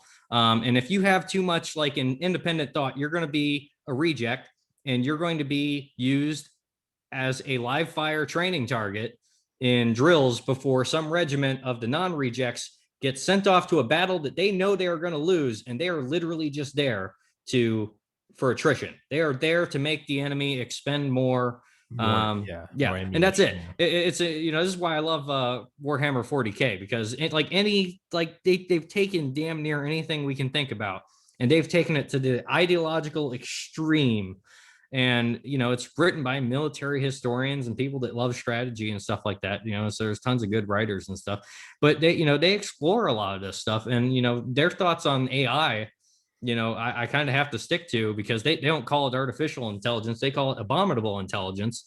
And if there is any suspect that there is some AI around, that thing has to be destroyed. Like that is priority number one. It needs to go. It can't be allowed to exist, because in the Warhammer 40,000 universe, it takes place after everything's already gone to crap. So basically humanity builds this giant empire, and at the height of their technology, AI and various things that we don't know, because history is kind of foggy and murky, then causes the collapse of a galactic empire that humanity built. And then basically you have this immortal being that existed because 8,000 BC in the Anatolia region of Turkey, 1,000 shamans had like a vision, stoned apes essentially had a vision that, hey, the hegemony of the galaxy is about to break down. We're about to have threats coming in from all sides, and it's literally going to be a battle just for humanity to survive in the galaxy. And then basically 1,000 shamans commit ritual suicide and to create this one godlike psychic being that can kind of lead humanity to do that. And so we go from the stoned ape to the warring ape, and that's why like every 40K story starts the same way. In the grim darkness of the far future, there is only war. And you can say that about the future, but you open up any history book, it's the reason it says that's because war is really all there's ever been. Yeah, it's the only constant, right? Constant competition, man. Yeah, man. Maybe, I mean, fuck. And like, are we going to transcend that? Are we going to be able to transcend that? David, I've got to pee again. Do you mind monologuing? I'll go for it. I'll rant about 40K, and I'll convert people to my church. I'm calling it the Inquisitorial Order of St. John Adams Asymmetric Studies and Applications. And we're going to be thinking about these things. We're going to be talking about the greatness of the God Emperor of mankind who slumbers deep beneath the Tibet Plateau as he works on engineering a bunch of genetically modified super soldiers or whatever the hell we're going to end up seeing pop out in the future, whether they be some kind of AI Skynet Terminator thing or modified transhumans. We don't know how the first iteration is going to go, and it could be bad. Okay, there's no getting around the fact that we are entering kind of this unknown territory, and it really should scare everybody that everyone's just openly saying, "Oh yeah, we're doing gene therapy. We're talking about making super soldiers. We're talking about making AI and drone swarms. These are all things that should really concern us. But right now life's just good. We're fat, we're happy. McDonald's isn't sold out. So we're eating. Why would you worry about anything else? Why would you worry about this other than like smoking a joint? You're listening to Joe Rogan and you listen to Elon Musk say like, oh yeah, this could happen one day. But we're not really thinking about how it's going to hit us in the face. And I don't really think any of us are really prepared for how it's about to hit us in the face because you can turn on as I said the last time I was on this show, if you go to Brookings Institute, which has a YouTube channel, you go to Center for Strategic and International Studies, they have a YouTube channel, you go to the Council on Foreign Relations, they have a YouTube channel, and you can watch all their conferences, all their think tanks. They bring in all these nerds with PhDs and everything. And if you listen to the rhetoric that they talk about, their I wouldn't say knowledge, but lack of knowledge on the history of the subjects that they're trying to write policy for and be experts of. We exist now in just a totally incompetent republic full of people that are, their only concept of these threats that's coming down to us comes from like watching Elon smoking a joint on Joe Rogan going, oh yeah, the singularity could happen one day and it could change everything. But, McDonald's still has food. We don't have to think about the hard shit right now. And that's kind of where I think we're at. Welcome back, Tommy. Thank you very much.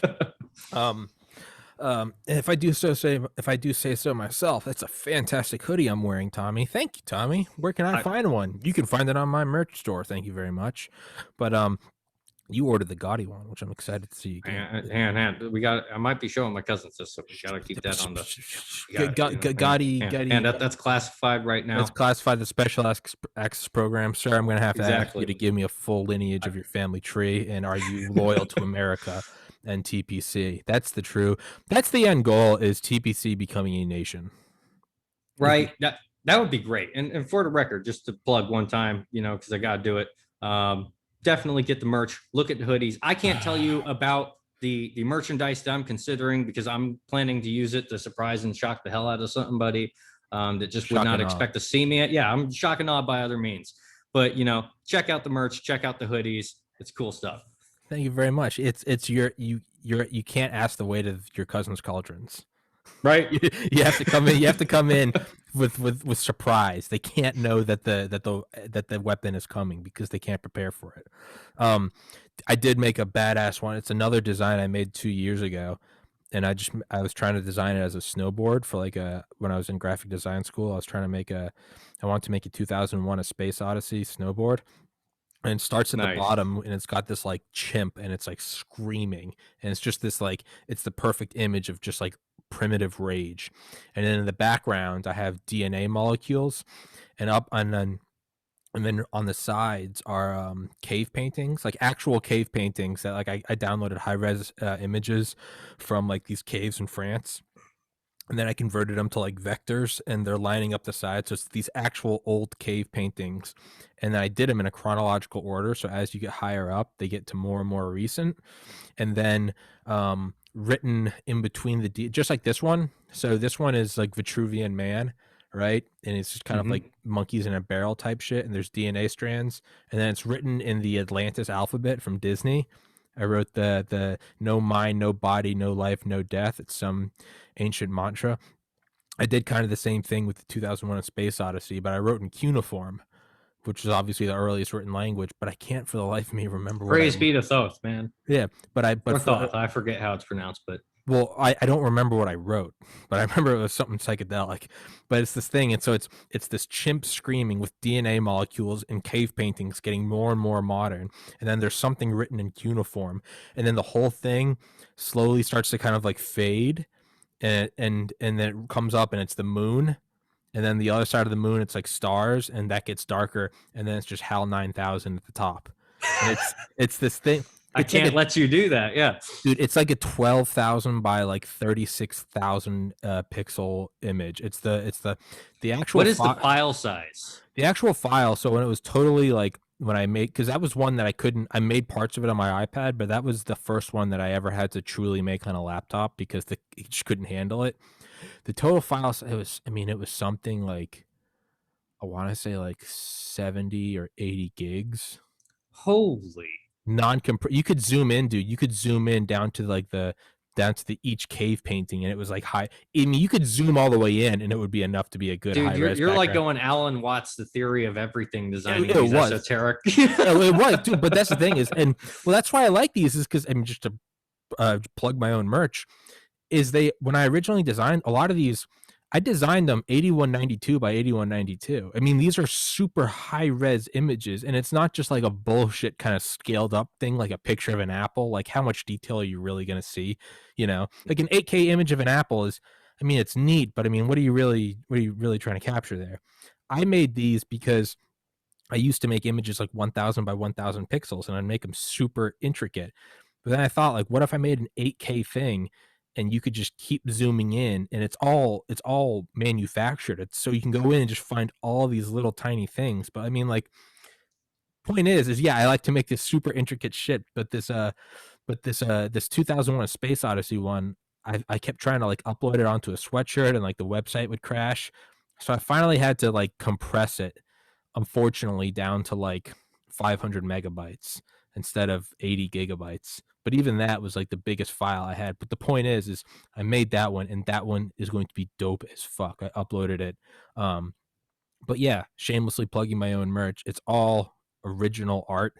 I made it. This isn't some buy the merch for my YouTube channel and it's just some bullshit. There's your logo on a sweatshirt. These are all originally designed by me. They're insane. They're fucking, I mean, they're fantastic. It's not even just gold. What that is that's the actual printing is that's an actual scan of like Da Vinci's parchment. I'm going to, when my package gets here, I have a little USB microscope, and now I'm going to be like looking for the Da Vinci Code and the. Well, I'll have to kill you. I'll have to kill you. But the point is, yeah, shameless plug for my merch. Fuck, where was I going with that? But it seems like, and this is what I messaged you the other day, and I've been kind of having this like thought exercise with a friend of mine. And mind you, I don't know anything about Bitcoin. So I'm going to be just like you earlier saying, like, you don't know anything about, like, you're not an engineer. You don't know what lithium's for. Full disclosure, I have no idea what I'm talking about. But I had this idea that he originally seeded the thought in my mind, but he doesn't think it's truth. But I've taken his thought, and now I'm trying to imagine how it's real. And it's that is Bitcoin. He thinks that Bitcoin's a honeypot, which I thought was an interesting take. It's a honeypot by the NSA to find out when another nation has achieved quantum supremacy. So it's just like we have I think it was called a Hotel. Hotel was like the chain of satellites we had that detected a nuclear flash. so we could find when someone else built a nuke. They would just like kind of like an alien species searching the skies. They're going to look for that radio dome or that radio sphere. We put up these satellites and they would look for nuclear flashes. And we're like, hey, look, they've achieved nuclear bombs. It's time to go give them some freedom, right? I wonder if Bitcoin is a way to sort of scan the world for who is developing a comparable quantum computer to the United States, the existing deep state that controls the world. Is that what Bitcoin is? It's the ultimate lure. If you can hack it, you could be a trillionaire. Is that what it is? Is it a giant net? Thinking about that, there's a lot of people that have thought that, you could monitor through mining who is actually at the forefront of that. So there's definitely ways you can use that to tell, hey, who's got the processing power. And that's when we kind of get into, we see like the video card wars, and we kind of see people ramping up and building these crazy mining rigs. But I don't necessarily think that Bitcoin was designed as a honey trap, just because I think to this day, the mainstream establishment seems so kind of blindsided by it. And if you kind of want to study like what their idea of a controlled version of that, like I told you before, XRP Ripple, I think that's the tag, but Ripple, that's basically their idea of this. Hey, this is the centralized, the state approved cryptocurrency, the state insured cryptocurrency. And I know for a fact that that's kind of that's the church's kind of forerun and trying to figure out, hey, how can we figure out this market and how to run it. Now, is it possible we go like way beyond like 18 levels up, and Satoshi, what's his face, the guy that designed Bitcoin, like had this in mind the whole time? It's like, I'm going to design this Bitcoin thing, and next thing you know, whoever has the secret quantum computer is going to start mining it. It's going to hit up on the map, and that's when I'm going to call, my freaking Delta kill team or whatever the hell, and I'm going to go take his shit. And could be. Now, it could be hell of an elaborate setup to do that. I mean, but if you're going for global domination and you want to fucking take out the next quantum, why waste all of your resources building a quantum computer? The problem is that Bitcoin's kind of, it's open source. You've already seen it's copied and being, various other versions of Bitcoin that are out there, Bitcoin Gold, but all these various ones. And we're already seeing like the tippy top of the people that are savvy in the cryptocurrency. Like, don't get me wrong, they're still going to hold Bitcoin because they know what it's worth, they know what it does. But you already see them, like when they're looking at like privacy, they're already, looking at privacy coins and looking at ways to essentially keep what they're doing as invisible as humanly possible. And that's getting better and better, as time goes on. That's partially why we see financial regulators kind of pulling their hair out, trying to, hey, let's print more money because we don't know how to deal with this. We might as well, run this system, get basically ride it till the wheels fall off and pump everything we can out of it now, because clearly we don't know how to contain this. And that's kind of where we're at. The most valuable asset is an asset that doesn't know they're an asset. So would the most advantageous way, or I guess with the highest efficacy, be for Bitcoin to be a U.S. government operation, and the vast majority of people don't know it is. So you sell the idea, just like the Jesuits with the cartographers, and behind the cartographers are the military scouts. If everyone on Wall Street believes, oh fuck, we don't know what Bitcoin is, this is an existential threat to the US dollar, well, that sells the illusion very well to anyone that might be, having some dangerous thoughts about, is this a US government operation? Well, when you see all these billionaires that are like, well, I don't know what the fuck this is, that it's a smokescreen. It throws them off the trail. What better way to do it than to keep it like, I don't know, keep it like the Manhattan Project, like only 5 people in the world know the full image. Maybe that's the case. So my theory on, and I don't know if it was designed to be this way, but like if I was thinking about how I was going to utilize it, coming from the cabal perspective, right? Let's say we're cocaine cowboy knights and multitudes, running guns, running drugs, and if we're trading in guns and drugs. Guns, I mean, they can be tracked. They got serials, and there are parts that can be tracked on that. Kind of difficult to do. Depends, but it can be done.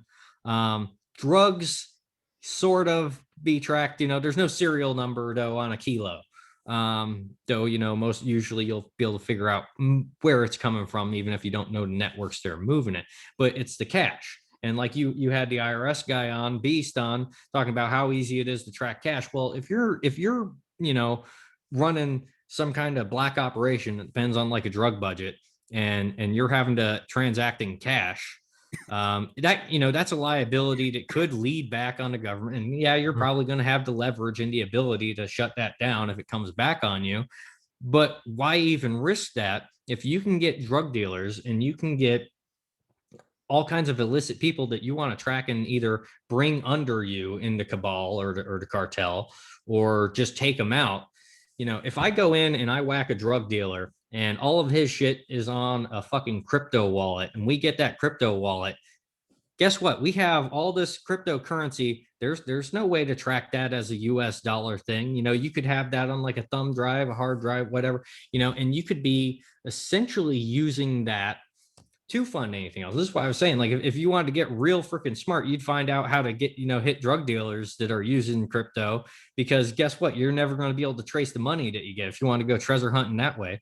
So that's what I would be thinking it would be good for, is if you're having to deal with a shadow economy, you're trying to micromanage, you're not trying to necessarily take down every criminal organization, you're trying to moderate it.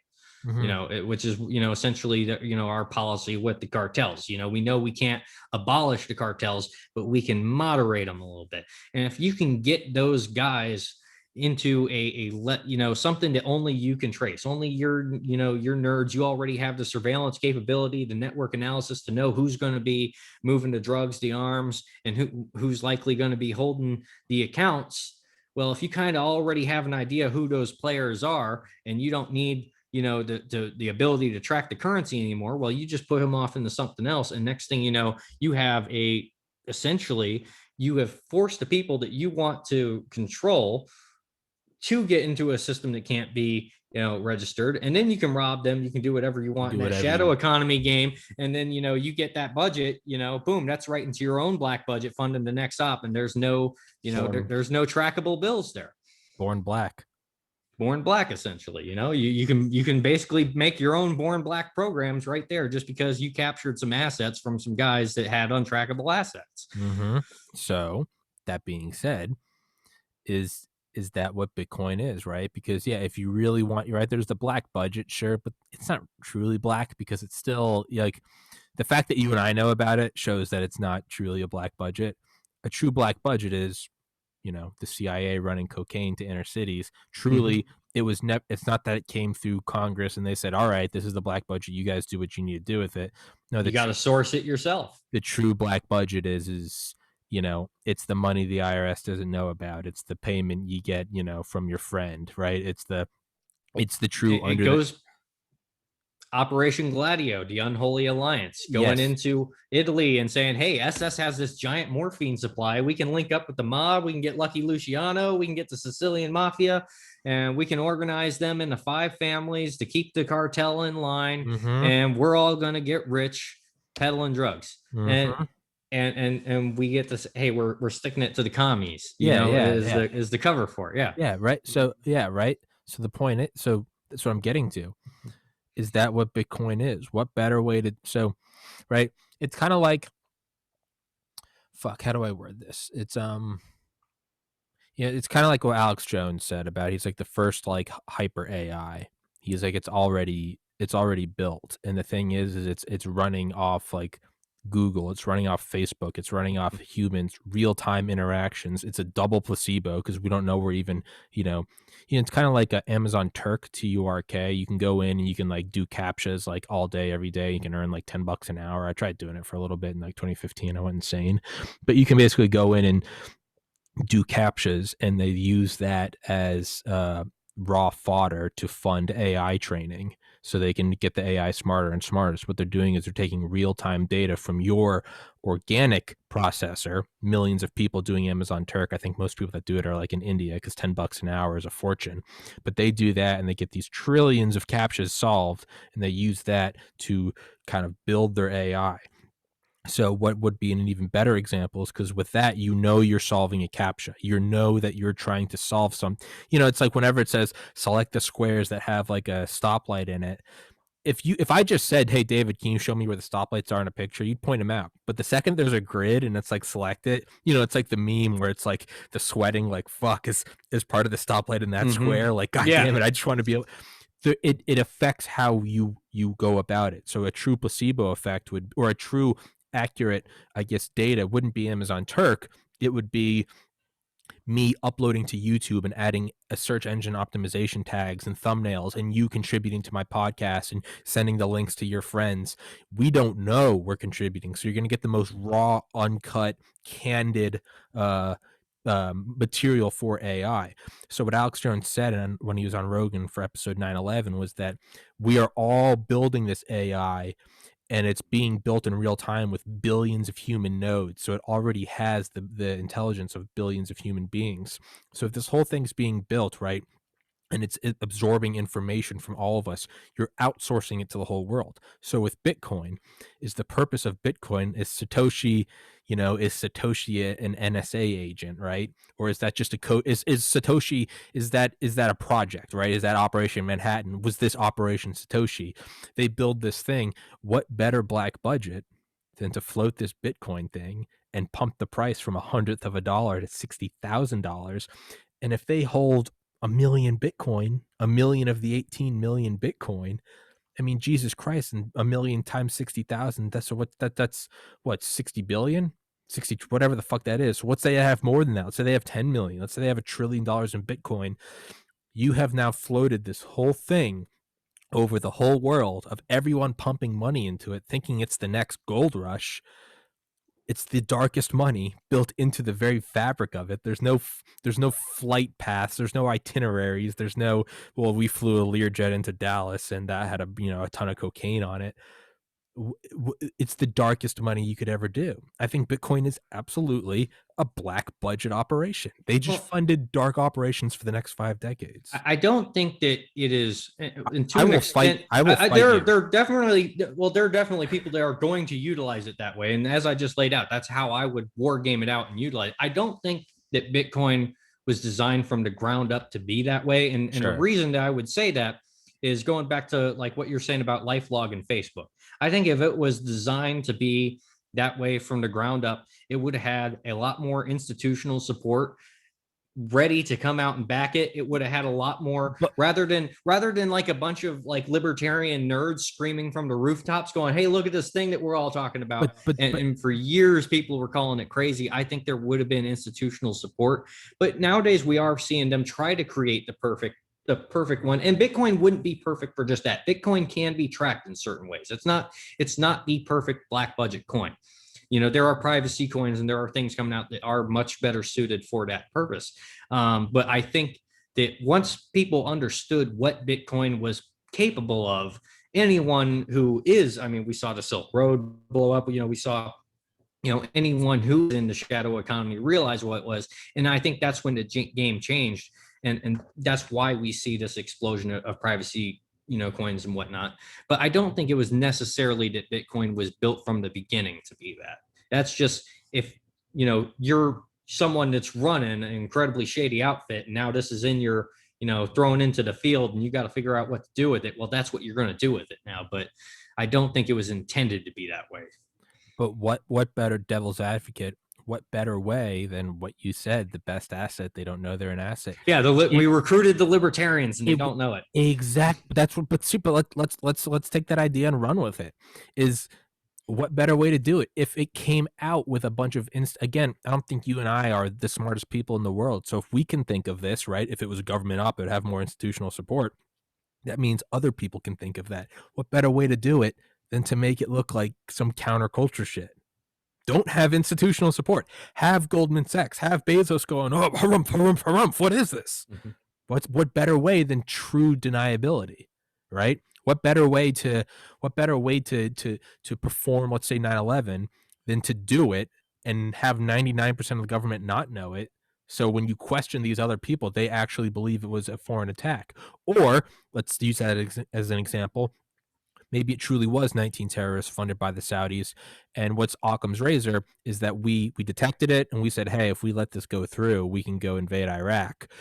That's probably much more realistic. So maybe the equivalent would be they found Bitcoin early on. Maybe they didn't design it from the ground up. Maybe they found it. Maybe they killed Satoshi and they're like, hold on, this has a lot of promise.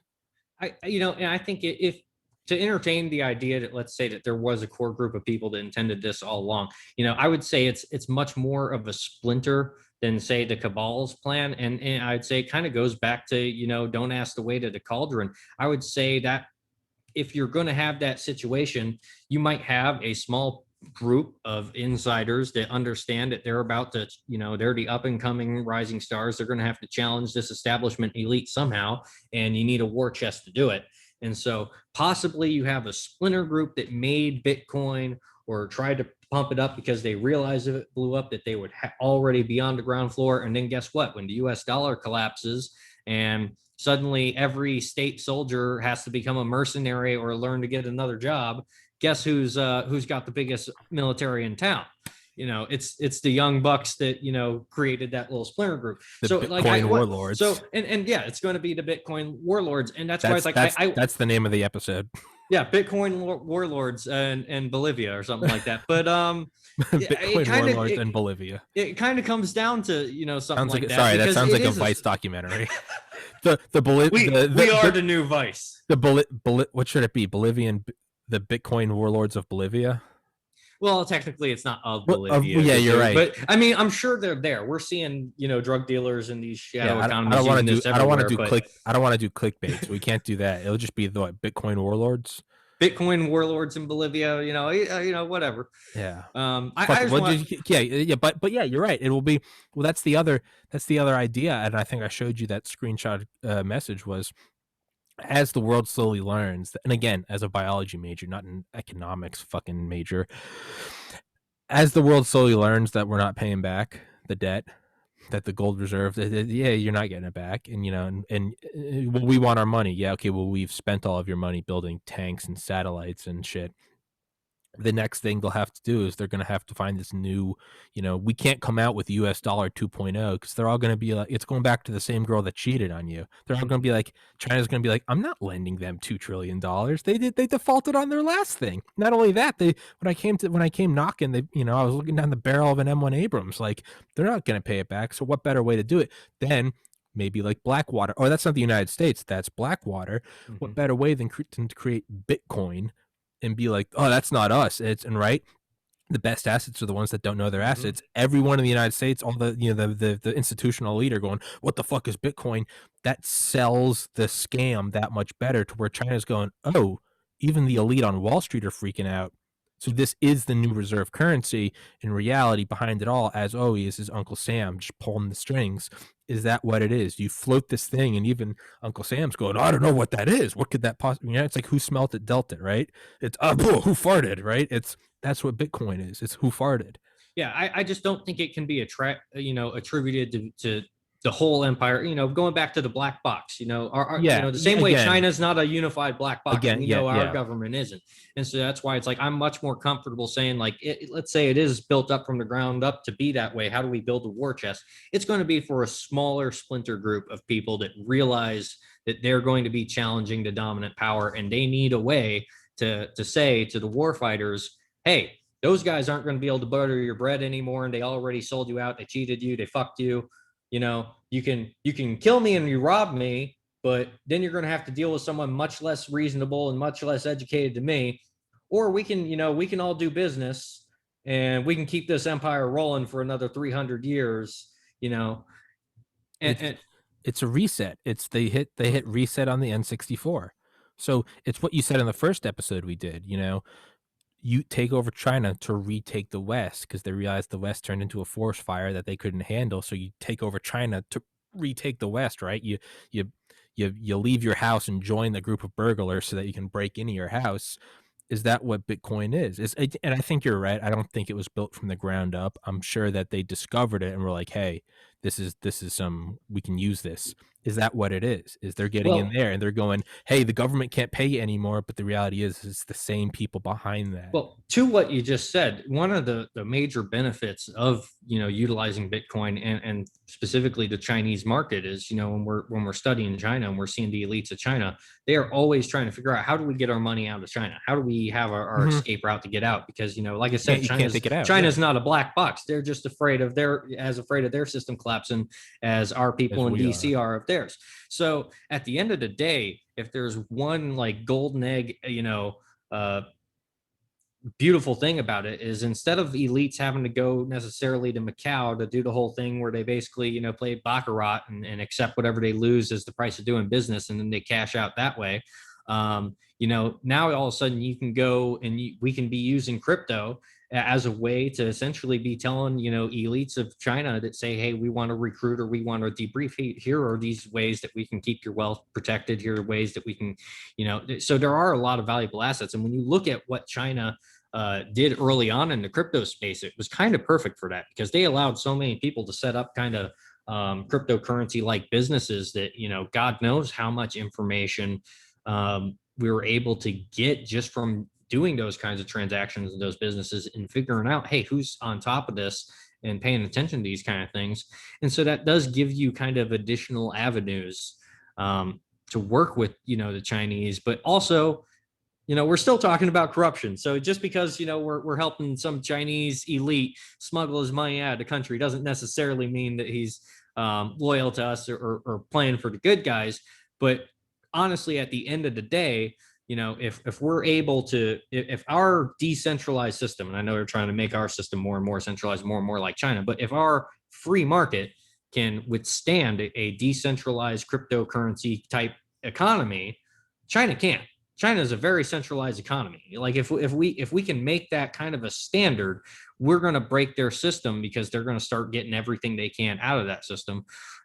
Or at the very least, if we were smart, we would just be restricting their ability to trade internationally using the US dollar. And we could just choke them off a little bit quicker, but that would be very obvious. Well, if we build up these kind of decentralized economy networks and everything, we're putting the open source tools out there for the Chinese to essentially deconstruct their own tyranny. And that's the ideal solution. I mean, ideally, no one wants to nuke China and have to fight a ground war in China. No one wants to do it. If we can create a bunch of decentralized open source tools that allow the Chinese people to dismantle that and have a nice little safe implosion, and yeah, it'll look like Russia, or I should say the former Soviet Union in the 90s. You'll have Chinese military units getting hired as mercenaries, and there will be some infighting, going on there, but it'll be smaller scale. And eventually, you'll get some kind of a Putin-like figure that'll, try to create some kind of quasi-functional modern state out of it. And so that's kind of the best tool that we could be using Bitcoin for. And it's also why I wouldn't say it's entirely our empire that built it up that way, because there are people in our empire too that are just as threatened by that decentralization and they're scared shitless. And that's why I would say that whatever section, cabal, private little group of people that did come up with that, they're probably on the more liberty loving wing, and they're trying to figure out how to just put the tools out there to decentralize things. And that way you're creating an environment in which your enemy can't sustain themselves anyway. That's actually a brilliant thought. Is Bitcoin, is that our is that our weapon that's imploding China? Because again, you're right, it's the black box idea. They're not this monolith that's like, it's any perception of like monolithic perfection is just an effective propaganda campaign. Like they're as fucked and as factioned as anyone, right? So what better way to take it down than, instead of blowing it up with an A-bomb, you do an implosion in its footprint. There'll still be dust, there'll still be a lot of debris, and you're gonna have to run dump trucks in there for a couple weeks to pull it all out. but we won't be to blame, and they'll be the ones doing it. So it's, Exactly. Instead of an Independence Day hitting the Empire State Building and it explodes, you want more of a 9/11 collapses in its footprint. Still a lot of shit to deal with, but all things considered, it's right. How the Soviet Union fell was, I mean, it was beyond best case scenario. The idea that we thought that most people alive in the 50s and 60s thought they weren't going to die of old age. They thought they were going to die from an ICBM. The fact that they ended as just sort of and they just kind of, formed into their own, that no one in their wildest dreams could have hoped that would happen. Best case scenario was a small nuclear exchange as opposed to global holocaust. So is that what this is? Is that what this is, Thucydides' trap, or what we doing, or is what Bitcoin is Bitcoin our best weapon yet? Is it DARPA's best weapon yet? It's a tool in the toolbox. Maybe not built from the ground up, purpose built, but man, if you can avoid, a ground war in China, just like, a perfect weapon would be COVID, man, Bitcoin, what a weapon that would be. Yeah, and it comes back to like what we were saying before. Like the end goal of the communist state is to turn 1 and 3 into a government formant. And our goal, if we want to win this for the liberty loving side, is to create so many open source intelligence tools, so many open source means of doing things, that you can't play that game of whack-a-mole. There's no way to get around that decentralization. It's about going back to game theory. It's about literally engineering the rules of the game. Like you're saying with DARPA, they're framing the narrative of how the world is supposed to be, and then letting everyone else play out their parts in that. And that's the idea. If we give out so many open source tools that the most tight ass authoritarian on the planet can't keep up with that game of whack-a-mole, well, war through attrition, he's done eventually. It might take a lifetime, it might take 2, but eventually that guy's going to lose just because they can't keep up. And that's the overall goal. And that's kind of the arms race we're in now between this open source and the quickly tightening sphincter that is the big tech conglomerate trying to clinch on a white knuckle death grip everything that they have. Man, my mind's just fixated right now on the idea of Bitcoin as a weapon. Like, what better? Ray Kurzweil painted an interesting... Trade wars turn to real wars. That's how you start it. Ray Kurzweil had an interesting... I don't know if it was an argument, but he was like, when you look at like a graph of like logarithmic increase in technological communications, like price PowerPoint or whatever the fuck it is, he was like the Soviet Union, not saying, it might not be that correlation equals causation, but he said that the affordability of fax machines was directly coincided with the collapse of the Soviet Union. And his argument is the free flow of information. Now, again, is that correlation, not causation? Well, you see the same argument being made right now by the gun community and the 3D printing community. You see them talking about, sticking a barrel, in a freaking bucket, and basically using, an electronic, chemical process to rifle a barrel. That's insane. Okay. Yeah. Like, I've been, my grandfather was a gunsmith. I kind of grew up, a range rat my whole life. And just seeing like what we have now, like back when I was growing up, like there was a handful of companies that made decent optics alone that you would even consider using. And most, and really you had 2 options. If you're making, gun equipment, you're either trying to make something that the military is going to like so that you get a giant contract, you're making something that's cheap ass that, all the FUDs are going to get, or you're making some hyper specialized competition thing that so few people are going to utilize, and it's going to cost so much that it's going to be like a labor of love, and you have to be doing one or the other to even float that. And it was like oil and water; the two never mixed. But when you saw the increase in private contracting, like I would say, the war in Iraq is probably the best thing that ever happened to the firearms industry, because purely, when the military wants to adopt something new, there's so much bureaucracy. They have to make sure it works for everything, and they're going to order in bulk. When you have all these private military contractors, they're like, hey, we need this, and they're coming up with ideas. They're basically creating an economy where all of a sudden, we look at the glass market today, like you can go on to vortex optics, primary arms, and you can get these insane optics for incredibly cheap costs. Like, when I was, 17 years old, the idea that you were going to spend less than $1,000 on a scope, that, like, it's trash. Like, if you're spending less than $1,000 on a scope, it's trash. Nowadays, there are $400 optics that you could slap on a bolt gun and you could do ELR with if you know your shit. And so it's kind of that same game. It's just about it going back to creating the world that all the actors are going to play their part in. And once you create the incentive for people to develop these things, it increases the rate of which it's going. So once we start getting to a point where our institutions realize the power of, hey, letting go of the death grip on the centralization and embracing decentralized open source tools, once we get to the point where we are causing our institutions to challenge each other and innovate in that space, as soon as that race kicks off, China and any other authoritarian centralized economy is toast. There's no way they can do it. The only way that they are sustained is because, going back to Bolivia and South America, where they give you the what we would call a rhino that makes it so bad that makes all the young kids want a socialist. That's the only thing holding us back from going there, is the fact that we have a bunch of rhinos that are going to sell us socialism and centralized control light. And they're going to be so incompetent at their job that the youth is going to want just a full-on socialist. Yeah. And that's how they maintain that control. And that's how they limit our institutions from saying, hey, this is the power of open source. And this is why, like, software developers and like anyone in that space is going to tell you, like, open source is the way to go.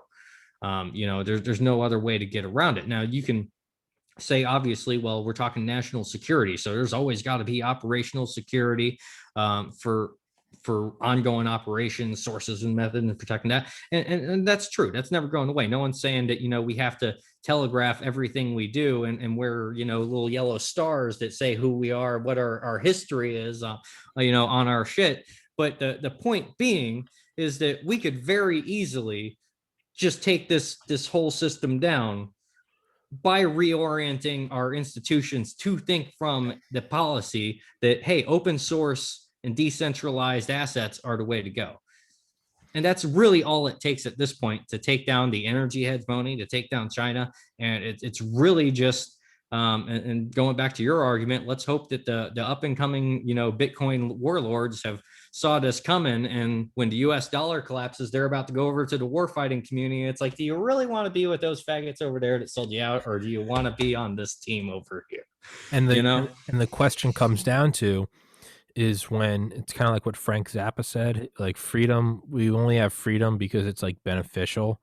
It's like the illusion of freedom is beneficial. Mm-hmm. When it finally is no longer like necessary, like the lights will come on, the curtain will pull away, the chairs will be pulling back, and there will just be a brick wall. And you'll realize that there never was freedom. It was all an illusion.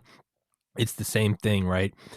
Are we going to see that when the US dollar collapses? Is the entire idea that there needs to be a currency, is that just going to, is the mask going to fall off, and is the industrial war state just going to be, it doesn't matter who has Bitcoin and who has the US dollars, you're going to come down to raw power, who has the fleets of B-52s, or do you have to have currency because that's the only way you can effectively herd people, because otherwise there will always be a currency, there's always going to be gold on the planet, there's always going to be silver on the planet. Economy. And just for the record, going back to the argument of, untraceable currency and the application of like Bitcoin for that. Well, really the only benefit to Bitcoin over like gold and silver in that aspect is, if I go and I rob a drug dealer who has a bunch of gold bars and I whack them and I got to move a bunch of gold bars, that's a hell of a lot bigger of a deal to smuggle. Yeah, you can melt it down, you can do a lot of things with that, than it is, say, a freaking thumb drive with 8 billion on Bitcoin or whatever it could be. It could just be a thumb drive. So it's really, there's always going to be that currency. And if it isn't gold and silver, in your local community, it's going to be coffee and tobacco. I mean, if you're stockpiling tobacco and the US dollar collapses, guess what? If you have a pound of tobacco, you're going to be able to get a hell of a lot more with that pound of tobacco than the guy that has to fill a wheelbarrow full of US dollars, German marks, and right? Then weigh it to figure out, how much bread they get. Yeah. Yeah. That's a Yeah, because we could have, it's kind of like skins in video games, right? Or like like license plates. Like it's not enough, when all the because when all the billionaires can afford the same $7 million Maybach, right? The new thing comes down to, well, what's your license plate? Mine's 0001, right? It becomes a new currency. We Yeah, are there will always always be a going to new have, currency. When yes, you say the skins thing, back when I was like video game skins. heavy, Yeah. yeah, when I was heavy into Counter Strike, one of the things that, and the only reason I stopped is because they made it harder to do. But there was this thing called CS:GO Lounge, and you could bet skins on professional Counter Yeah. Strike matches, Yeah. right? And so, like, I took that to the next level. I'm like doing stats analysis on all the teams. I'm watching their flights and their schedules. I'm like, who's going to be red eye today? Who's going to be off their game today? And of course, the running joke about North American Counter Strike players is they're all corrupt. The one time we put together a team that was even close to winning the championship at the time, they had like a really great, it goes into overtime match. The match ends, they lose, and then immediately after, everyone but one guy on the team gets banned for match fixing because the in-game leader that ran that team had another team that he was using to coach other people. It was like a business where he would go and he would teach people how to play Counter-Strike, and they were using that as like the training team, like their red team for when they're practicing. So everyone had data that, hey, these guys, beat this other team every fucking time. But everyone also knew that the captain of team A owns team B. And so whenever there was a tournament going on where team A is already qualified to get in and team B is one match away, but they're fighting team A, guess what? It was an open secret. We all knew you bet on team B because team A is going to throw the game, and you could just, your shit would just blow up. And they all got banned for it. And because at the time, if you were a professional CSGO player, unless some guy from the UAE, and this is real, some guy called Motor 2K, he would come in on like just random streamers and pro gamers, and he would just drop like 50 grand on them or some shit like that. Unless that happens, you could make a lot more money gambling on CSGO than you would actually playing it at a professional level. God. And that's currency. That's currency. Little skins and stuff like that. Like you get a knife in CSGO, that's $500. Next thing you know, I've got Ukrainians and shit hitting me up and like trying to make deals with me and shit. Yeah, I remember my best friend Matt explaining to me. Matt's like the best gamer I've ever met in my life. Like no bullshit. Like hands down the best gamer I've ever met. It's intimidating when you watch him play. It's not fun. It's almost a little. I imagine it would be like going hunting with Dale. It's like when I watch Matt play, I'm like, this isn't even fun. This is genocide. Well, yeah, and there that was kind of the split between. I gotta pee again. Man, you have more caffeine than I did. No, I'll tell funny. Oh yeah, just going through the water bottles. Stay hydrated. Yeah, stay hydrated. I'll tell some Counter-Strike stories about, ESEA and the mindset of those people versus people that play regular Counter-Strike and how this ruins friendships. Because you will have people that just want to play the game and they want to have fun. And then you have the people that want to be the very best at that game. And you can't mix those two. It's like oil and water. You put those people on the same team, they're going to hate each other. Friendships get ruined. And this is why I used to tell everybody, keep your main account just D-ranked, keep it in silver. Play with the trash plebs and just have fun there. And then you go and you get what's called an ESEA account. And that's where all the tryhards play at like 128 tick. And that's where all the like guys have been playing Counter-Strike for like 10 years and they'll take your head off in the blink of an eye kind of thing happens. And like, if you want to get good at Counter-Strike, you want to get good at anything, you go there, those guys will yell at you. And those guys will play that game on a level that if you are not a hyper competitive individual that wants to dominate and be the best at everything, you are going to hate that game, uninstall it, never play it again. Versus if you had just stayed in silver, playing with your drunk ass friends or who the fuck ever, and you just don't really care. It's a fun little game where you're just shit talking. That, it's just a mindset thing at that point.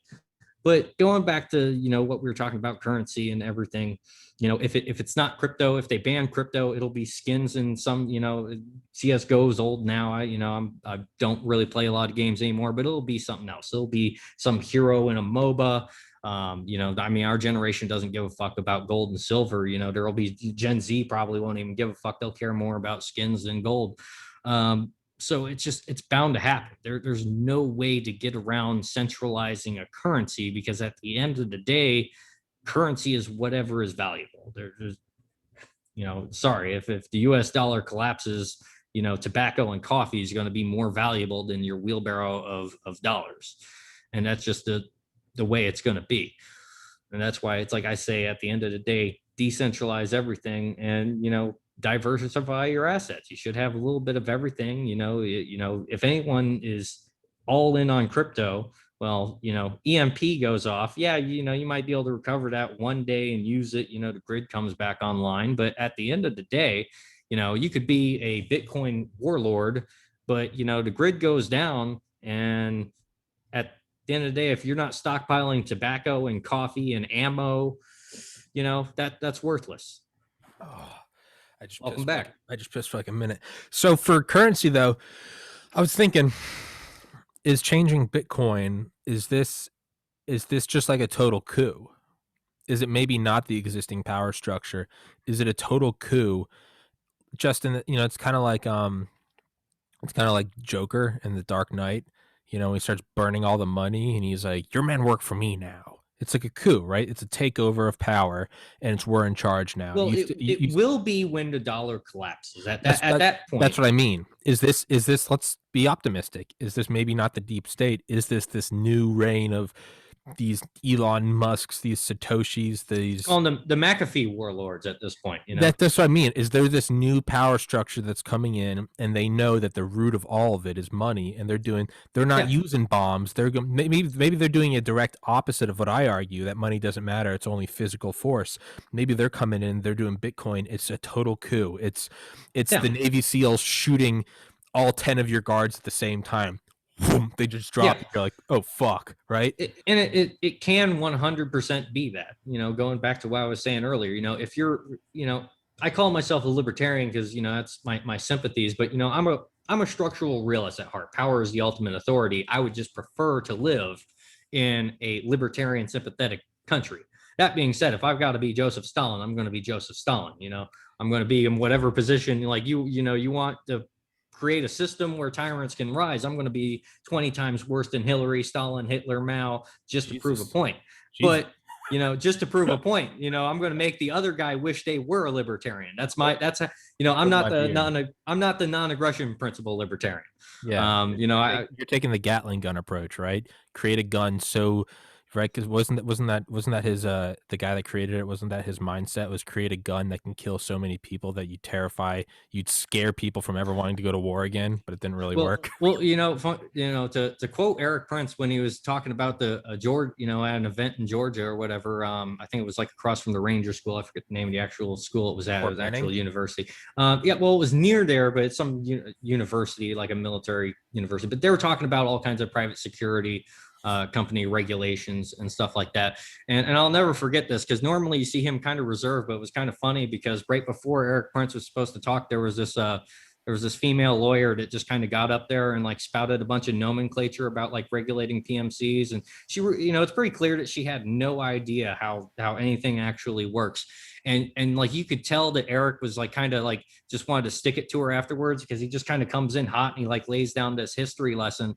And I'll never forget this is like, you want the Taliban to come to the table with you, butcher so many of them that they need heavy equipment to, to bury the bodies and then see if they want to come to the table with you. Now, I don't think that's how we want to be doing things. Make no mistake. I don't want to be going massacre mode, but if the alternative to the libertarian republic that I want to live in is a socialist state that's okay with doing all kinds of stuff like that, well then guess what? Yeah. The only option I have is to double down until they want to be a libertarian.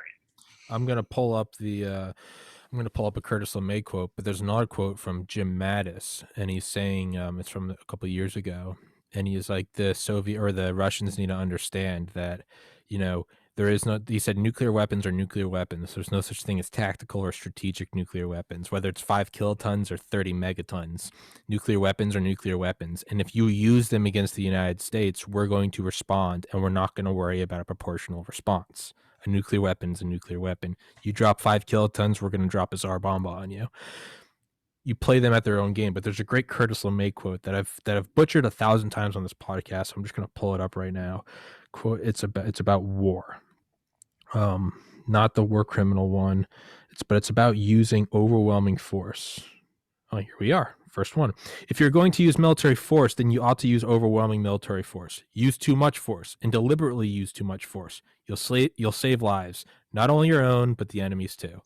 If we're going to do it, don't dial it. Hit the switch and tape it up. The most just war is a swift war. The quicker you can get it over with, It's I mean, it's my argument with Hiroshima and Nagasaki. I think that that number of people were going to die anyway. Was it going to be with 1 million more of us or not? And people say they're getting ready to surrender, blah, blah, blah. My dad's dad was getting ready to be deployed there. No doubt in my mind, he would have been killed as cannon fodder. He was 18. I wouldn't be here. So I have to argue for the nuclear bomb. But that's another rabbit hole for another time.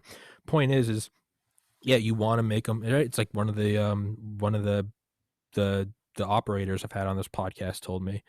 He's like, there's no Jeffersonian democracy in Afghanistan. He was like, they understand force.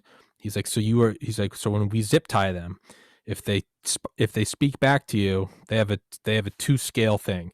If they speak back to you at all out of turn, you break their jaw. If they lay a finger on you, even if it's just you decapitate them in front of their friends, and they'll all fall in line. And that's horrible. And that's something I can't wrap my head around, as a guy that designs my own hoodies and has a podcast. I can't imagine. But heck, doesn't have to be Afghanistan. We go down to Bolivia or Peru at the border and we meet some Shining Path dudes that want to boil people alive and whatnot. Guess what? It's the same thing. And that's why it's like I say that the dial versus the switch, it's not a left or a right thing. It's purely down to, who's motivated. Yeah. I say it's a question of motivation. Yeah. Because, all the people that are out there talking about the non-aggression principle and this, that, and the other thing, and, how we all need to, peace, love, and dope and go into the Star Trek utopian future, well, the reason that, they want to, bat people with clubs. I mean, I remember watching during the riots and everything. There was an Antifa guy that basically had some little scrapes on his leg. Didn't look that bad. It's not like he's seriously bleeding, but you can see a little bit of blood there. And he's laying on the ground crying like a bitch. Is that the guy that yelled medic? Yeah, and they come over with a belt and they put a belt on his leg trying to use it like a tourniquet because he's got a freaking little scrape. It's the fact that we just have a class of people that are they're not initiated into violence. Violence isn't a part of their everyday life. But, going back to the warring ape, in our natural habitat, not this quasi bubble thing that we've built up here in the United States in safety, you learn violence. Even if you're not going out and, joining the military and getting into a war, you are going to be accustomed on some level that there's violence in their neighborhood. There are violent people in your neighborhood. And, even if you're not seeking out confrontation and learning how to be, a fighter, you're still having to deal with that and understand that that's what's around you. The class of people we have here that think of it as a dial, the only reason they think that is because they've never seen the light switch. Yeah, they've been allowed to play with the dial. No one's ever come in and punched them in the face. Yeah, I mean, let's use perhaps the most civilized and sheltered and admittedly laughable analogy. Let's use this podcast. When I get censored nonstop, when I can't even find my podcast in a search engine or the search bar and I can't do anything, there's nothing else to do but to dial it. I don't want to be this, I don't want to be Stalin, but if we're going to play the game, I'm going to make you wish that we were playing libertarian.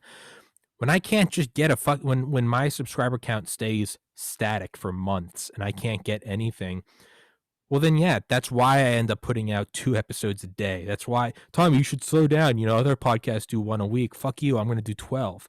Dude, so, maybe you're maybe you're punching too far ahead of you. Fuck you. I'm going to have on Mike Durant, or I'm going to have on Spalding, or I'm going to have on Charlie Duke, or I'm going to have on some other guests that are in the pipeline, because I'm not allowed to play on their playing field. I'm not allowed to play in trending, or I can't come up on a search engine. So when you take all that away, when I have 3,067 subscribers, but the average video gets about 12 views because everyone comes to it and says, when did you last upload? Or Tommy, you haven't uploaded in a month. And then they see that there's 40 episodes uploaded and these don't pop up in my feed.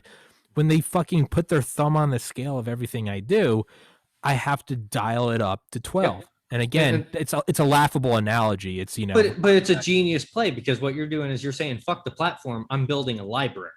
And I'm at the end of the library. Yeah, yeah, BitChute, and, Rumble. Yeah.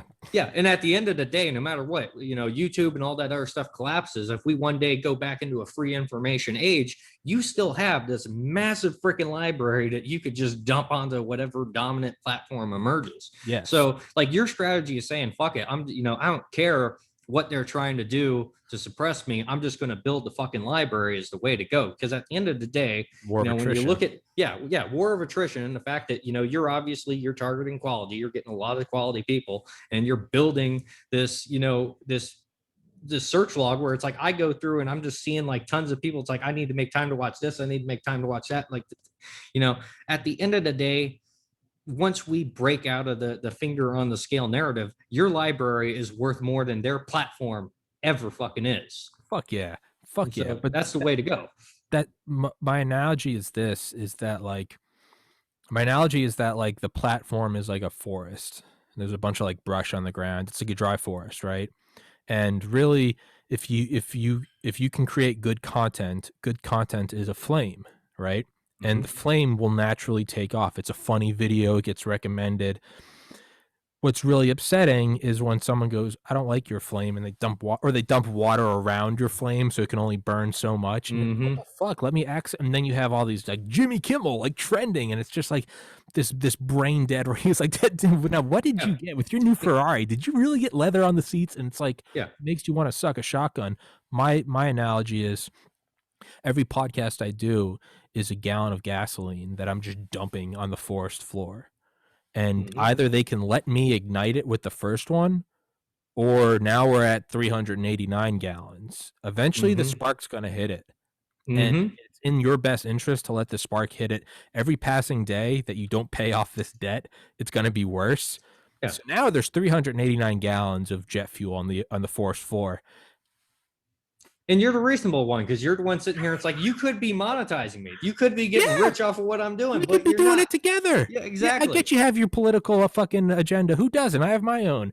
You could be running your shitty Olive Garden ads, and I get 40%. You get 60%. Whatever. We can both be making money. But you want to play this techno-Marxist game. You're forcing me to play your game. I didn't want to play, but now we got to take it to the next level. Now you can't be my friend, right? That's what it is, and it's still not working, so I guess we're just gonna, the dumping of gas will continue until morale improves. Exactly, or the green on blue will continue until morale improves. It will continue until morale improves. My ultimate goal is I want to get like Trump on, and I want to have him on, and I want that would be perfect, and I want to get banned for it. I want to get banned from YouTube for it. I want to have him or Alex Jones on. I want to get my channel iced because that will be martyr status. Honestly, I feel like Don Jr. is going to be the one that gets banned more just because he's getting spicier and spicier. It's just that he doesn't have that level yet that they're worried about him. God tier. But Alex Jones, man, might as well start reading. I've seen him blow up some podcasts that did not deserve to get blown up. I've seen him go on this. I won't name drop it because I don't want to like start shit and drama. But like I saw him go on some comedian's tiny little podcast, blow that shit up. And I go and I check in on it one day, and it's literally these people that I only know of because of Alex Jones, and they're just sitting there like talking shit about Alex Jones, like, oh yeah, he's like the worst alcoholic boss you could ever work for, and then they're talking about how anyone that drinks whiskey is, they're fake, like nobody actually likes that. I'll take my girl drink, and I'm just sitting here, I'm like, man, you guys are the biggest fucking faggots I've ever seen in my fucking life. Like, how are you gonna have the commander of the resistance on? How are you gonna have him blow your shit up and then turn on him like that? That's the thing, man, is I wouldn't talk shit about the hand that feeds me, man. If Kamala Harris came on my podcast tomorrow and blew me up, guess what? I'm not going to talk shit about her because I respect that more. I do. What has a bigger effect on my immediate life?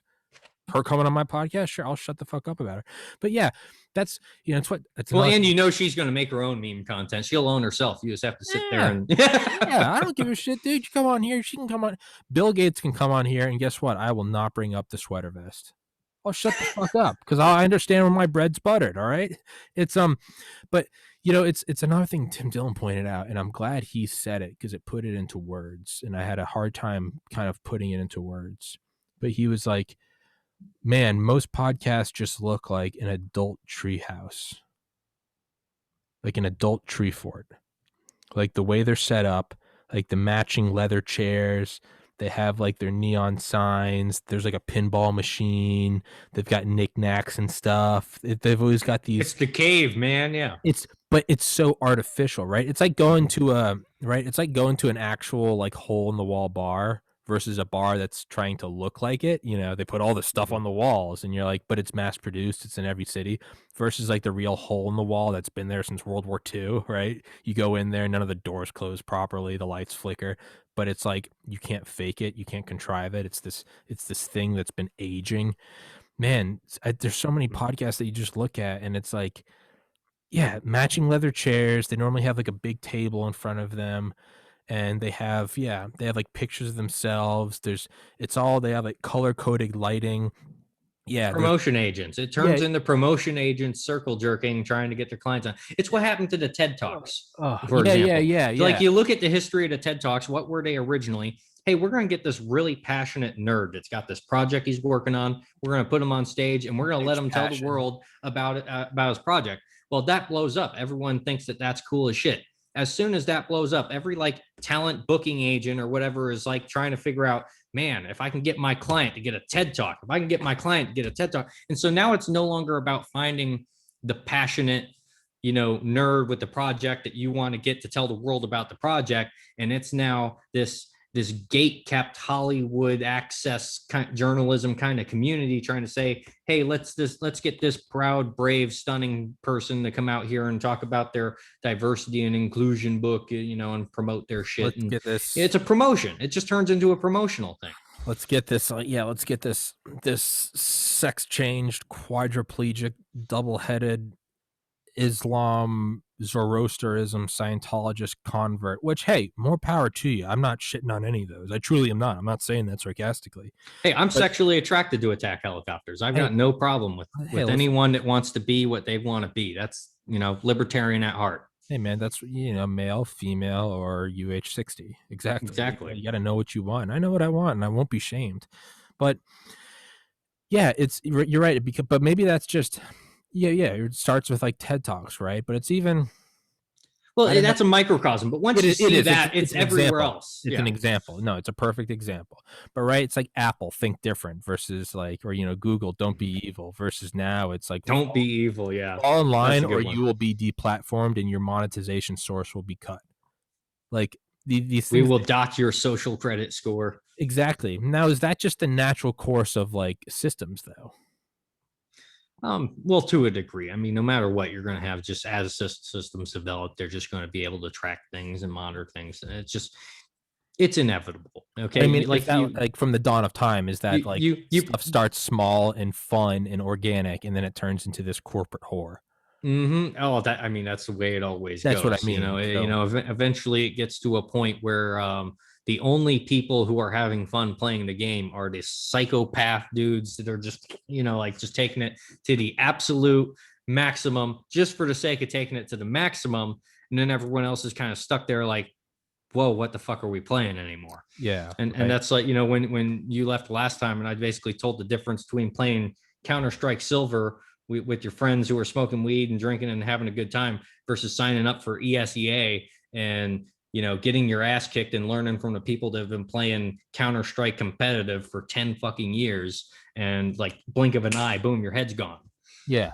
Yeah. Right. Or it's kind of, it's like, it's like SNL being like a thing of legends, right? With like, Will Ferrell or Chris Farley, right? And what was it originally? It was a bunch of rebellious comedians just having fun with it. It was like the halls of Valhalla. Like the original stuff is like, it's written in stone. It's like, it is like, you can't take, and now it's promotion. Now we got an up and coming talent. Boom. Put them on SNL. Now it's just Yes Queen, Orange Man bad. And it's like, dude, I have no problem shitting on Orange Man. It's a tick box for a resume. That's it. That's it now. It's this shitty thing where it's like, No, you didn't build it. It's not this rebellious up and coming thing. It's you're the son that just got the job. David, by the way, we've been going for 2.5 hours. Don't let me keep you. I can keep talking, and I would love Oh to. no, I'm good. Like Good. That's the end of that formality. But no, yeah, I like every day to or minute we get to spend doing this. Okay, I had the bird put over to be babysat so it cannot hijack the podcast, and so I get to enjoy a little bit of peace and quiet, and I get to talk about my favorite conspiracy rabbit hole subjects. So I'm good to go as long as you want to go. If you want to chop this, we can go for 15 hours. You can chop this up into 15 episodes if you want. I will do what I goddamn please, son. It's right, but there does seem to be this like natural, and like I hate to say it, and I hate to, because I loved watching them when it first started, like 2011, 2012, and a lot of it was the latent inspiration for this. But I don't know, man. There's something about watching the early Joe Rogan episodes when there's snowflakes on the screen. Mm-hmm. I mean, literal snowflakes, and it's July.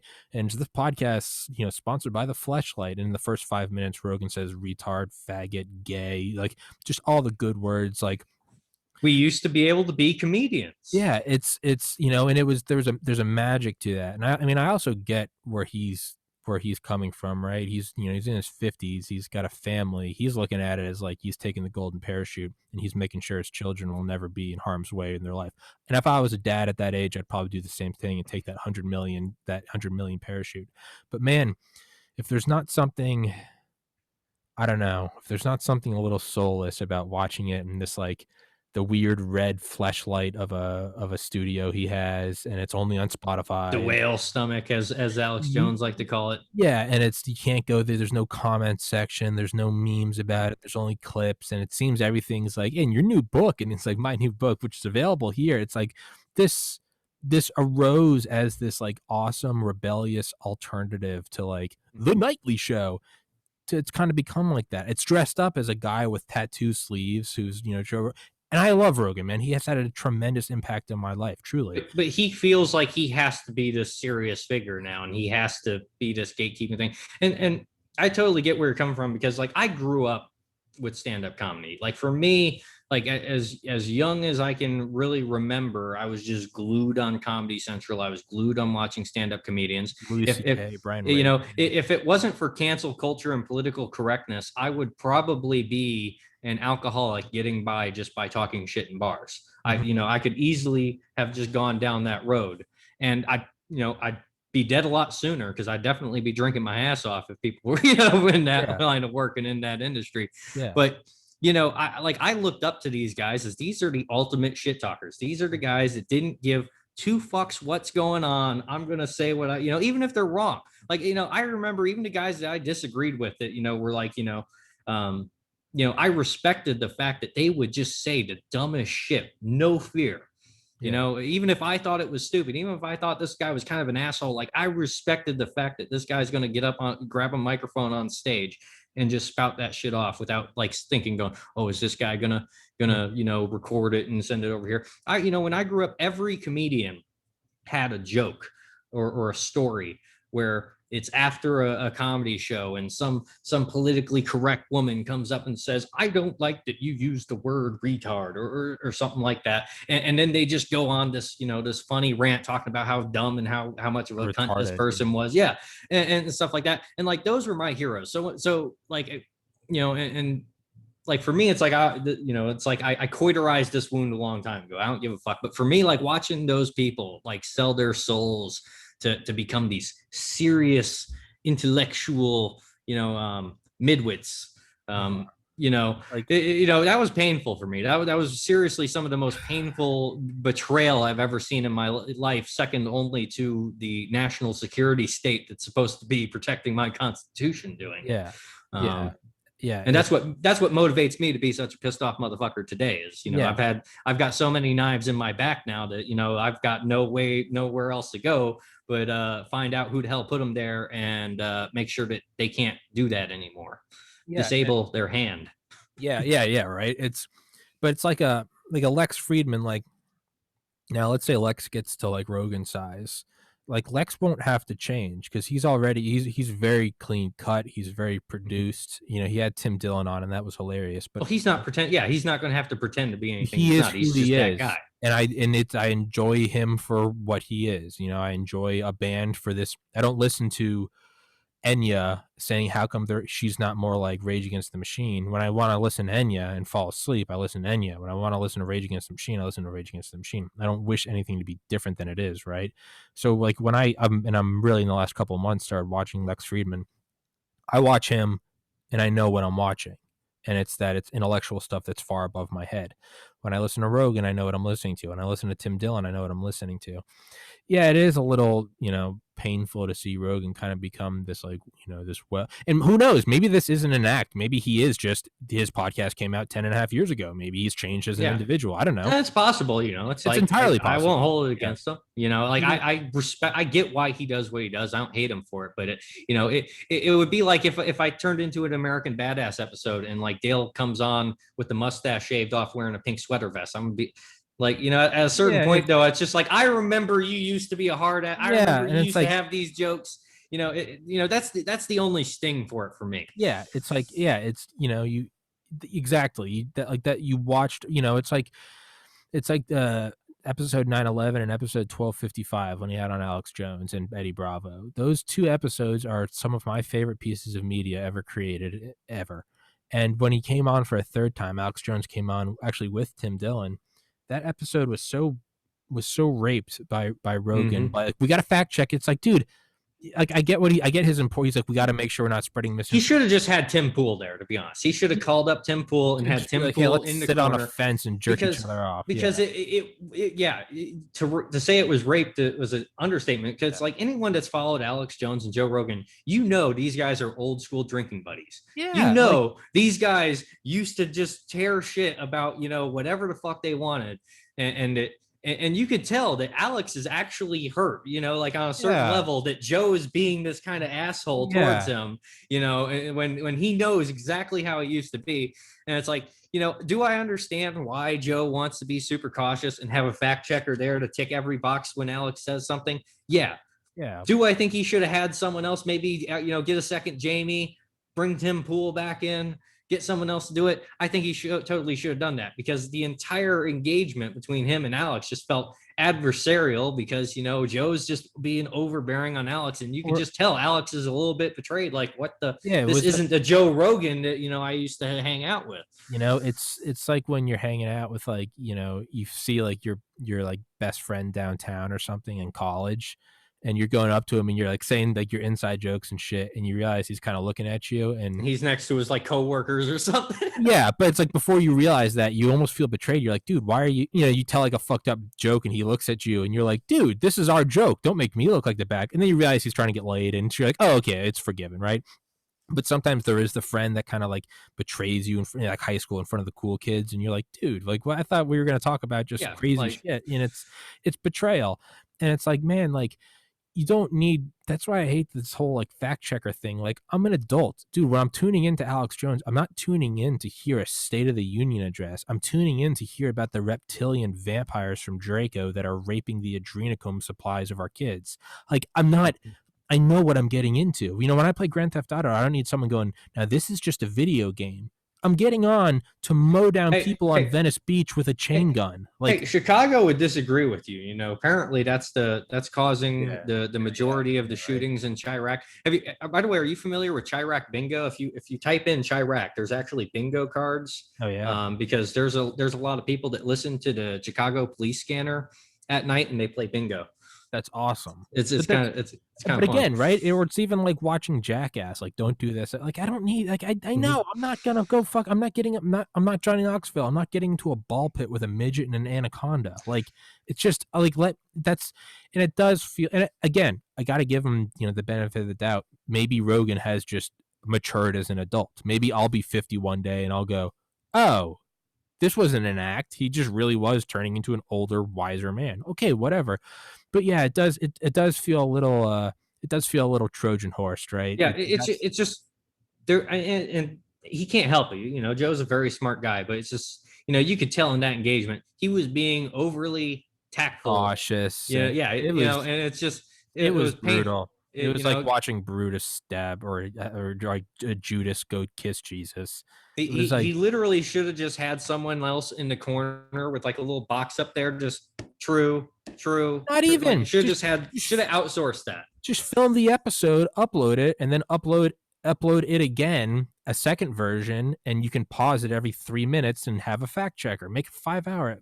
Yeah, or you So know, the point is there's a million ways they could have done that without just butchering the chemistry of two old drinking buddies exactly like that Joe's a lefty, Alex Jones is Alex fucking Jones, and these guys used to be best fucking friends. yeah. And how did we fuck this up? Yeah. Like the fact that that dynamic right there is fucked up is, you know, it's a microcosm for why the country's fucked up. Yeah, exactly, right? And it's like, you could almost look at the like I haven't watched the third Elon Musk episode because it's on Spotify, and I just like I don't fucking care. But it's like the first one where it's like Elon we're on Occupy Mars smoking a joint versus it's this very clean cut. I don't again. Maybe he is just growing up, and maybe as you become an adult and you've done 1,500 episodes, maybe you're kind of tired of the same old like dick jokes, and maybe he does want to try to be something else. Who knows? Maybe I don't know. It's Well, but you know, man, when you see him with like Joey Diaz, he goes right back into it. But then again, Joey Diaz isn't trying to talk about, you know, the political scene. I don't know. It's just I feel like Joe just has this, you know, and I want to say a lot of the former left kind of have this mentality of like, in order to cling to this former identity that is the left without being a full socialist, I somehow have to be this super tactful, you know, I got to ram a filing cabinet up my ass yeah. and you know, be that person. And it's like you see that with Tim Pool, and it's like I get why Tim Pool does it. Like Tim Pool views himself as a bridge. Okay, like Sure. he wants to have a white knuckle death grip on the title. I'm from the left as long as possible, just so that people can abandon ship off of socialism and try to get somewhere in between. So it's like I respect. I understand why they do it. I respect why they do it. I'm still going to call them faggots though, because I grew up a shitlord on the internet. Yeah, no, I'll always call Tim Pool a faggot, but I do, at the very least, he is consistently a fence. Yeah, I respect. I'll give him that. Lex Friedman is consistently a guy in a suit who talks like this, and today hey, that's what it is, right? Again, Alex Jones will always be what he is. Tim Pool will always be this like, well, let's not go too far. But he's built up his own 2 million subscriber platform. I can't shit on that. Yeah. And that's the thing. At the end of the day, we can respect people that are genuine. It's the genuine fake. We can totally disagree and respect each other, and we can get along. It's the disingenuous assholes, whether it's on the left or the right, the rhino or socialists. Mm-hmm. It's those guys that are, we have the issue with, and that fuck it up for everyone else because they want to play subversive word games. It's like I don't agree with like Bill Maher or something or who's the or like the Young Turks. I don't like anything about them, but you know what? I'll at least respect their consistency. They're consistently far left. Yeah, I will respect it. Chunk Yogurt is consistently wrong about literally everything, and I goddamn I respect anyone that can be wrong that often and stick to his guns. Like there's hey, like power to you. Yeah, right. It's but at least they don't try to parade as something else. There is something just a little like uncanny valley when I watch Rogan try to be this. Yeah, you can just tell he's it's a game face. He puts on a game face too. You can see when he's doing verbal jujitsu, and you can see it right in front of you. And it's just Joe, it's Alex Jones. You don't need to stop this whole. Can we look that up? Like because the thing is like he's stepping out of his it's your best friend. He's stepping out of like his competency zone. Because if I want to go listen to someone that's not going to swear and is going to be measured in how they speak, I'm going to go watch Obama on a speaking tour, or maybe I'll go watch fucking Michio Kaku or something. When Rogan tries to do that, it's like it's like if Michael Jordan slowly tries to branch away from basketball and start teaching golf, I'm going to go to Tiger Woods, not Michael Jordan, right? So when I want to watch someone that's like measured and is very down the center and listens to both sides, I'm going to go listen to Lex Friedman, who is capable of, or a Tim Pool. I'm tuning into Rogan because I grew up in college on the guy with with 2 sleeves talking about DMT, aliens, and this podcast sponsored by the Fleshlight. I'm not. He can't put on the suit of today we're going to be talking about this. It's like, dude, fuck off. But then again, who am I to judge a guy that has $100 million contract? Like, who am I to, Listen, it's all because he grew up and he just grew out of fart jokes and the dick jokes, which I get it. It could very well be that. Sometimes that does happen. That being said, I've never met a man in my life that doesn't eventually come up with new fart jokes or dick jokes. Yeah. To replace the old ones, unless they're pretending to be something they're not. Exactly, right? It's again like Lex Friedman, like he's always that sort of like somewhat boring but wildly intelligent, measured, wearing a suit and a tie. Like that's what it is, and like I tune in for that. Man, like the moment I ever like stop having Dale on here calling for like, to start blowing up cities or some shit. The fact, the moment I like stop you can't having do that because he's allowed to Fed post and I'm not. Like you could like he has to Fed post for all of us. yeah, exactly, right. But it's like the moment I stop having on, the moment they turn from like, you and I go in and start talking about Bolivia and Bitcoin, and then it spirals off into conspiracies and Jesuits and cartographers. Like the moment that stops, like this podcast, it's kind of like a digital canary. The moment that I stop talking about just going autistic and just spewing everything, the moment I become a very well reserved, and today we're going to talk about this, unsubscribe and stop following me, because it means I'm dead. It means we know there's an android or the vrill's been put in, or whatever conspiracy just theory, off camera pointing at we're getting the rescue team or we're finding out who did it at the very least. I need to learn Morse code so I can blink. It's I just don't want. But and who knows, maybe I'm gonna get a firsthand, God willing, this podcast blows up, and maybe I'll experience firsthand. Maybe I do a decade of this. I mean, I've been doing this. It's March 16th. I've been doing this since December 12th, 2019. It's March 16th, 2021. Little, 15 months and 5 days, right? No, 15 months and 4 days. And this is episode 389. Maybe I get to month 140 in episode 1800, and maybe I only want to be like this well-measured fact-checking guy. Maybe you do just change. When I was 18, I was like, I just want to drink beer with my friends for the rest of my life. Now I'm like, man, I kind of want my own place. I like silence. I like having a couple of close friends, and I like reading, and it's really about it. I don't, I used to live and die for let's go to the bars, and now I'm like, dude, you couldn't drag me to a bar. Like the Book Corner podcast now. There's people with music. Fuck that, dude. I want to stay home with the thermostat on what I want and play some video games while drinking a beer. Like, and I'm still Tommy. I still have the same social security number and thumbprint, but like I'm not that 18-year-old. And I look at that person as an alien. Maybe I'll become that. Maybe in 9 years, I'll be going, oh, okay, I see why Rogan changed. Who knows? I would like to think I won't sell out, but it's possible. But I don't think it's like, do I think that Rogan matures as a person? Definitely.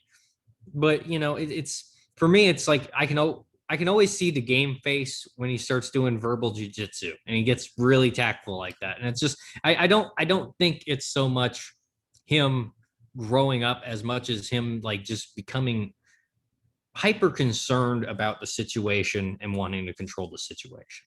It's like a control freak reaction and understanding the threats that are trying to take down his podcast. It's kind of a reaction to that. Is he becoming Tim Pool? Gotta walk the center line. Can't offend anybody. Well, Tim Pool's like The Apprentice. When you think about that, he's the up and coming, like being groomed to be the next JRE.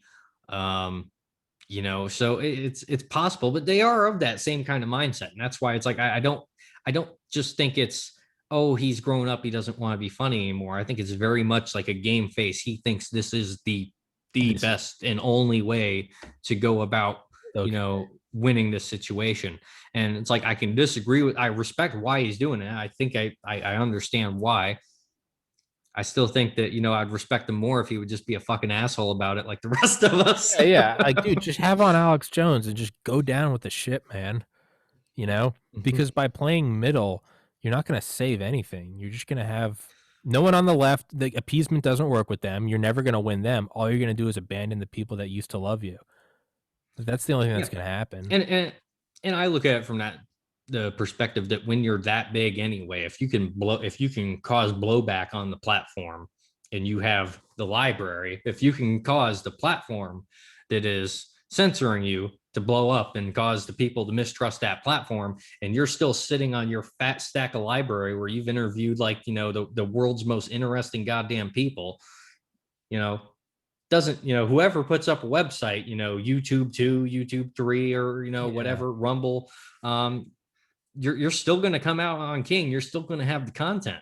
So it's like, it goes back to, it's stupid that they try to put their finger on the scale, because at the end of the day, if they would just let these people do what they want and monetize it, you would have more money in the bank to try and convince them and fight them policy wise than you do. Yeah, you should be monetizing your enemy. Yeah, that's one of the things I love about Eric July is, like he always talks about, I monetize my haters. Every time someone comes in and tries to pull some bullshit with me, I'm making money off their ass. I love Eric July's mentality about that, because that's the right way to go. You monetize your enemy. You make them make money for you to destroy themselves.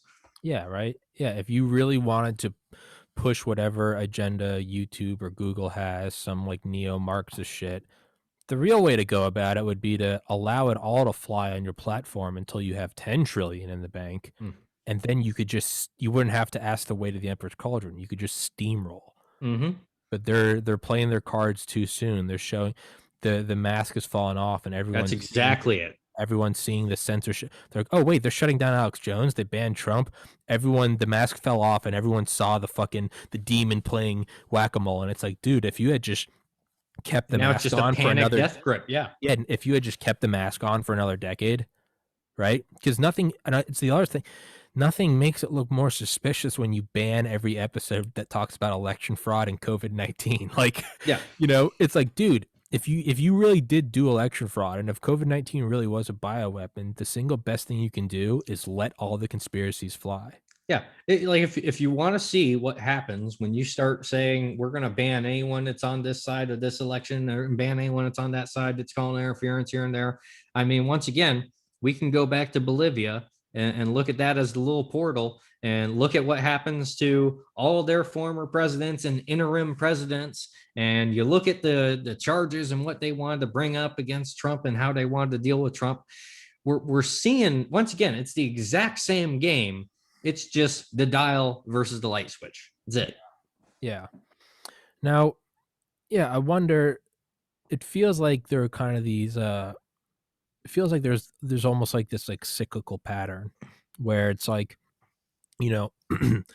only the enlightened elite can, read the Bible and understand what God meant, and then everyone learns Latin, and then only the enlightened elite can read, but then there's the Gutenberg press, right? And then you gotta be, who can afford a radio tower, and then anyone can, and then who can be on TV, and then anyone can. And the internet was the Wild West, and then it's become this like corporatized, cleansed, there's only a handful of companies that run the whole thing. I feel like the natural system is we are due for another Wild West. And that's why, as I said last time, I'm gonna grab an aspirin. My head's splitting. All right, but yeah, as I was saying before, and on the last time I was on here, I view this as a continuation. What everything we're seeing now, if we look at what we call wars as more of the battle, and we look at the grand strategy of what's happening, is a continuation of the 30 Years' War. And can we centralize the printing press? Can we keep the priest class the only guys that speak Latin and know the Bible? Going back to the argument before, the difference between an intelligence agency and a church is really just secularism. At the end of the day, is a class of people that are presumed to be so well educated in how the cosmos, the world, should be structured, that they are given license to lie, cheat, steal, murder, or you name it, to ensure that. And if a head of state comes along that comes against that policy, make no mistake, you will see them take out that head of state to maintain that policy. And so that's why I don't really view this, what we're in now as a new conflict. I just see new tools of the game emerging, but it's really the same old 30 years war, uh, you know, Protestants versus Catholics, Martin Luther, it's all about the centralization of the printing press. And so if we can essentially, going back to, put more tools in the open source toolbox, if we can be creating a policy that incentivizes our institutions, our national security infrastructure, to be 100% about how do we make as many open source tools for this decentralized system, put it in that toolbox, then you're engineering a non-permissive environment for any centralized command economy. And that's the goal. That's ultimately the goal. If we can do that, we are solid for being able to say, let Elon do what he wants to do, work towards colonizing Mars. So, okay, you're not going to have the federal government trying to shake down Elon because he wants to do something. If we make open source tools to decentralize the information the norm rather than the exception. And I'm not a software engineer, but I've yet to meet a software engineer that is against the idea of making things open source for this purpose. Do you think that maybe the total move is it's not actually, fuck it, let's go back to what I was saying before I left. Do you think that's what's coming, is a new cycle of like there's going to be a new Wild West? I don't know what it could be, but it'll be as alien to us as the internet was to the people in the 60s. Well, I would say it's going to be the wild, wild east in this case, because no matter how you cut this up, it is, Russia is not a threat to us. Russia isn't trying to take down, the nation states of the world or build some new world order. It's China that we got to worry about. And it's going to be all about building a containment coalition in Southeast Asia and around China. And I think as we see that happen, as the US dollar and essentially the what we call the institutions that run things really run themselves into the ground and finish it off. Once we see the fact that China still needs to be confronted, these countries in Southeast Asia still need to be bolstered, and pretty much goes back to Bitcoin warlords hiring war fighters and out of self, not just to, be assholes about it, but out of self-interest. Hey, we need, if you want to have a place for your kids to learn how to shoot guns, to learn how to be anything like the man you were, you better be down with our side of the Bitcoin warlords thinking about what we're trying to do to keep a constitution and keep some kind of freedom than going with them. And so what's going to happen there is you're going to get the wild, wild east. You're going to, and it's already kind of the wild, wild east over there. But once the U.S. hegemony kind of collapses and it becomes more of a decentralized mercenary state thing, just it's all you're going to get, really. It's going to be nonstop, non-state actor, low intensity conflict for probably 2 to 3 decades. Now, so what I meant with the Wild Wild West was that was a brilliant answer, but I meant like like platform, like going again from radio to TV to the internet. Is there going to be some new thing that, I'm not even talking about nations, I mean slips out of like right? Because we see the 600 corporations, the 600 media corporations being consolidated down to 6 right now. We see Alphabet, right, because that owns Google and YouTube. Then we have Facebook, which owns Facebook and Instagram. And we have Twitter. I mean, that's really about it. Do you think there's going to be a new thing that Internet 2.0 is basically what you're talking about? Is exactly what I mean. Something that's going to, because originally when everything, it's already happening. What is it though? Is it going to be Neuralink? Is that going to be the new thing? Well, there we go into the cyberpunk. There's all kinds of crazy stuff we can get in there. But what we're seeing now, the Fediverse and whatnot, these, decentralized, the idea of, once again, blockchain doesn't just have to be used for, a digital currency. You could be using a blockchain to track, medical shipments, arms shipment. You could be using it for anything else. You can also be using blockchain essentially to create a decentralized version, which is what the Fediverse kind of is, a decentralized version of Twitter. and you're already going to see, I mean, just Telegram, for example, the amount of encrypted apps that are starting to multiply and multiply and multiply. The Internet 2.0 is already happening, and it's just so decentralized that unless you're already onto it, you're not there yet. It's right now, it's like a kudzu, just kind of like growing in, on the outside where no one's really seeing it. And everyone's just kind of looking at the inside of the garden where Facebook kind of has, all these pretty vines and their plants and whatnot. And they don't realize that the kudzu is encircling the entire, what they're making smaller and smaller. We're creating this wider net all around it. So we're looking at this like very manicured, almost like golf course, and that's what big tech is they're like, everything, the green has to be 1/16 of an inch, and then the rough has to be this, and you have to fall in here, and this is the 18th hole, and that's the 17th hole, and you have to stay on the golf court path, and don't you say that's a bad word, you're shadow banned, you're out. We're seeing that, and the reality is it's like, the true beauty of the internet was when it wasn't a golf course, but rather it was just this like sprawling field, and it's just, vines growing over houses, and it's just this chaotic, right? As opposed to a water park, it's just a chaotic river, right? And maybe it's so effective at being Internet 2.0 that the fact that it's not well known is, maybe that's a testament to its efficacy. Because there's no big name. Hey, look, it's Internet 2.0. No, that's exactly what drove Internet 1.0 into the ground was, hey, look, it's Facebook, YouTube. Instead, it's Internet 2.0. Well, what's Internet 2.0? Well, here's a list of 700 encrypted communication platforms. What is it? Well, that's exactly what Internet 2.0 is it's just Wild West. It's just chaos. Yeah, and if we nuke, say, BitChute, and let's say we nuke every other alternative YouTube out there except for Rumble. Well, what happens? Well, now Rumble's standing by itself. Yeah, Rumble's by itself. And so either it's going to get infiltrated and assimilated, or B, Lawfare is going to fucking just cut it at the freaking ankles and just, take it off the servers. They're going to, make it so they can't move as fast. And then they're just going to bleed them death by 1,000 cuts. And then you're back into the garden only. And so that's why the only option is to just keep making platform,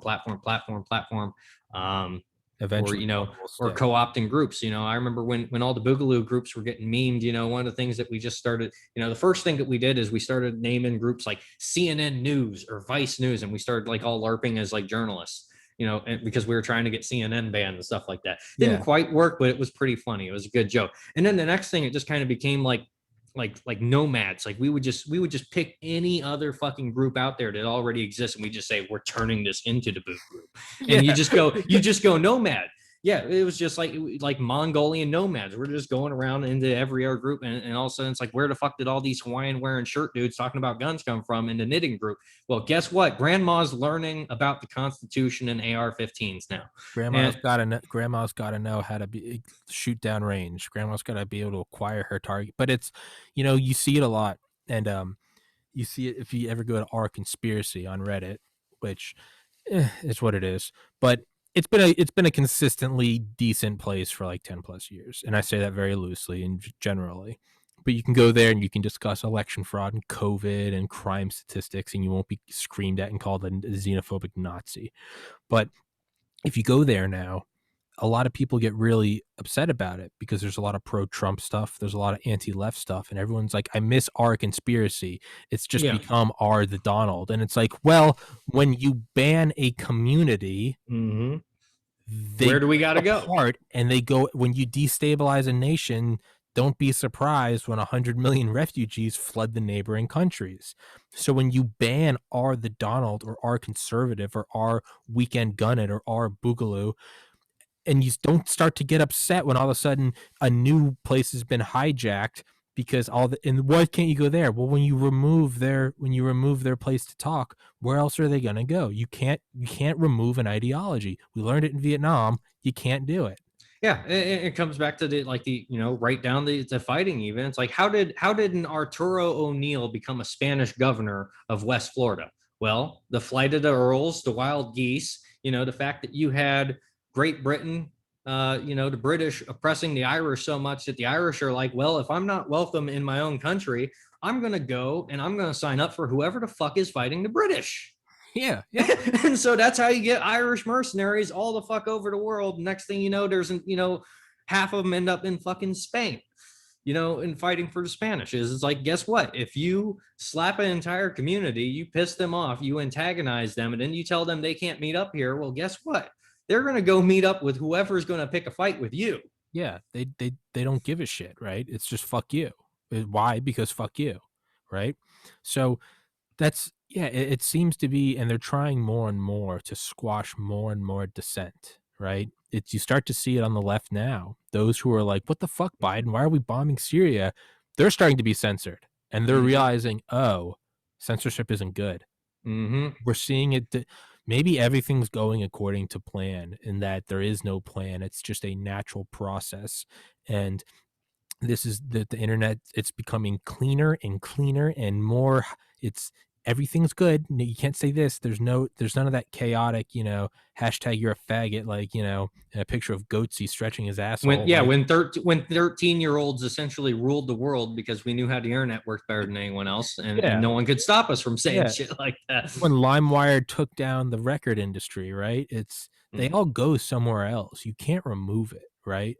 You can't remove that stuff. So, man, you can regulate, but you can't remove. Yeah, and it's going to be interesting to see where it goes next. Now, I wonder if the move is just entirely, maybe there's just, right? Maybe it's just like Elon. Maybe he's got the smartest approach, and it's that this whole thing is fucked. Just leave entirely. Like, well, leaving. I'm just leaving. It is the smartest approach no matter what, because at the end of the day, just going to basic redundancy, let's assume that there is a near peer threat somewhere out in the galaxy that could wipe us. Apophis, the asteroid that's going to hit on Friday the 13th, 2029. Yeah, let's say that there's anything out there that could end Earth. It's just basic redundancy. You want two of everything at the very least. If we're going to survive as a species, we have to be decentralized. We have to be able to take a hit. And right now, we have one planet that can take a hit. And if that one planet takes a hit, that's it. That's game over. That's the Library of Alexandria gets burned. That's the Mongols come into Baghdad, and the Euphrates runs red with blood before it runs black with ink. And then next thing you know, you have tribes where all of the educated men have been killed, and all of the books have been thrown into a river. And back then, you do something like that, guess what? You just set an entire region back 300 years. Yeah.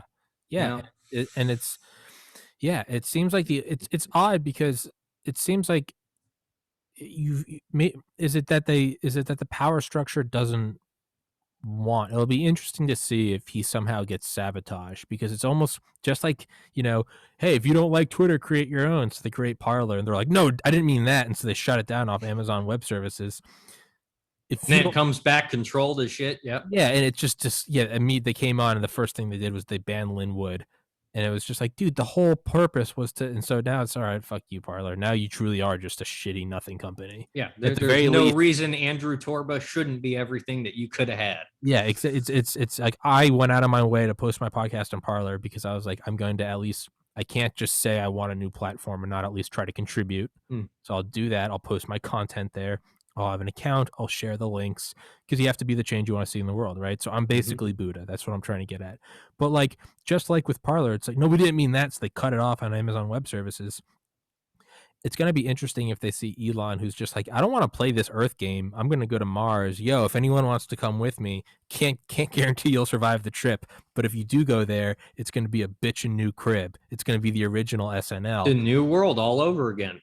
Are we going to see the power structure go, are they going to pull a Parler on SpaceX? Are they going to go, you can't leave. You have to stay within our panopticon. And so, my argument, what I made kind of last time, I'm still kind of sticking by it, is that once again, their greatest fear is that decentralization of the energy. It's losing control of who can produce what.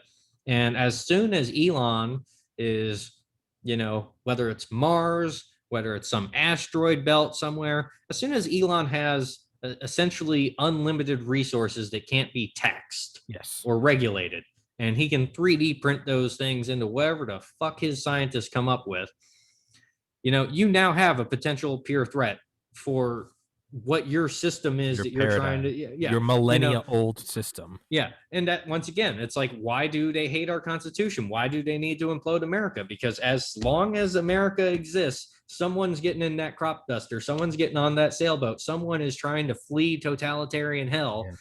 And guess what? As soon as that's happening, you've got the brain drain, and then you're winning. And you can't keep your shitty totalitarian country because everyone has so they can't even let it get that far. So it's like what General Flynn said. He was like, America is the last stand. There's nothing to go back to. I think just the other day he said, I will be dead before this country turns Marxist. Yeah, God bless the man. Yeah, God bless him. I didn't know I knew he was getting spicier by the day, but God, I have heard him say that this is the last stand, and he's absolutely right. I used to be of the mindset, fuck it, I'm gonna go vanish off the grid on islands. Yeah, we've talked about Asia. That. Yeah, that was originally my mindset, but now I'm at the point where it's like, if I did that, A, I wouldn't be able to quite live with myself until I make sure that my family's set up and good to go. B, once again, if we don't have if we don't have a constitution back here for me to promote over there, there's nothing, baby. Yeah, then there's nothing. So like this is strategic value absolute. We can't lose this. You can't get in your little party boat and stay in the wake of an aircraft carrier knowing that you can always go back to the aircraft carrier if you hit heavy seas, right? You got to have the aircraft carrier. That's the only way your little party boat exists, right? It's kind of like Jack Nicholson, right? It's you want me on that wall. You need me on that wall. You need the American, you need this center, whether you like it or not. America's done some unbelievably fucked up shit. I'm not trying to say it hasn't, but man, I would rather have us in charge than have China in charge because there's nothing to fall back to. And is that, who knows? Maybe it's all working out just according to plan. Is maybe you have to have currency that it's so manipulated and so worthless and it's so unfair that forces, right? Necessity is the mother of invention. And as the author Vince Houghton said, necessity is the mother of invention and desperation's the drunk uncle. Well, what's Steve Bannon do back in the day when he was first getting involved in China? He was looking at World of Warcraft gold farmers, looking at people mining a currency inside a video game and figuring out, how can I hire nerds to monetize this and blow this up? So I don't know that.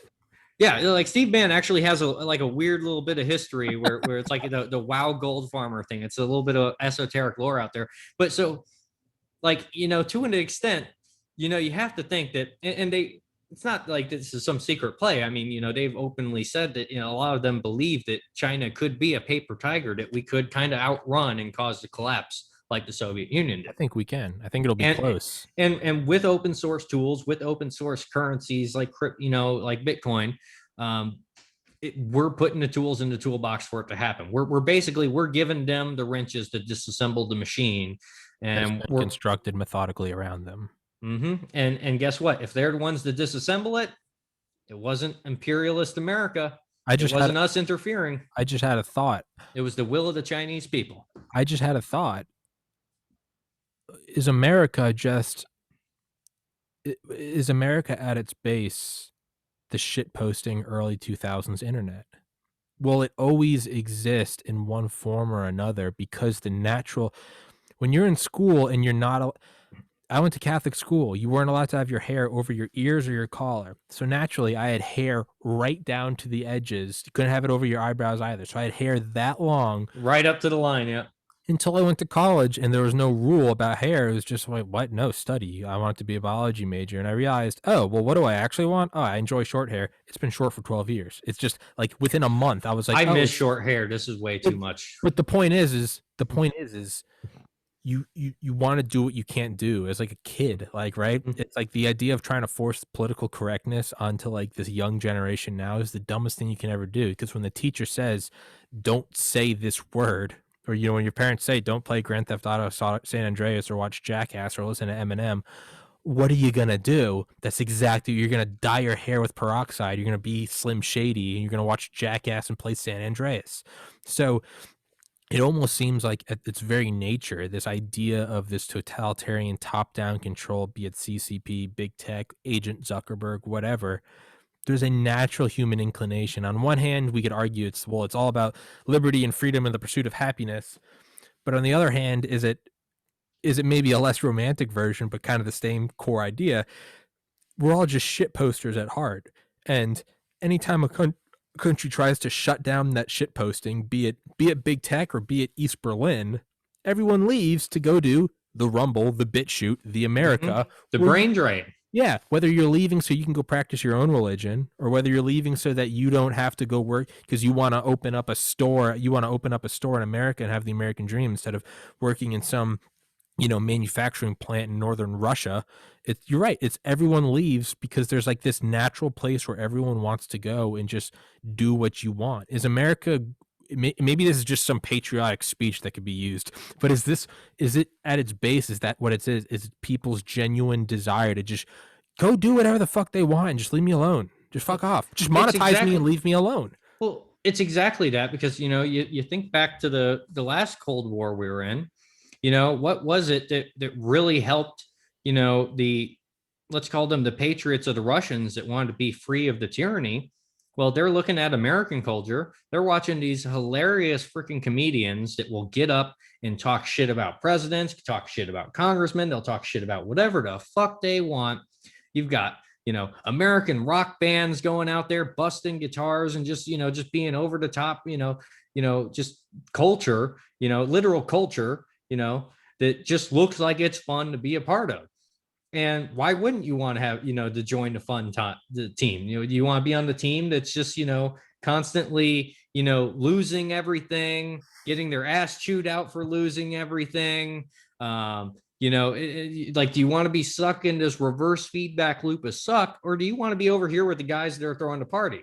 Yeah. And once again, it comes back to that. If there's a tyrannical system and there's a bunch of guys having fun throwing a party, all the smart people are going to figure out how to get to that party. Yeah. And it's whether it's leaving Cuba on like a raft of tires or whether it's going, fuck this, follow me on Rumble, BitChute, and Spotify. Yeah.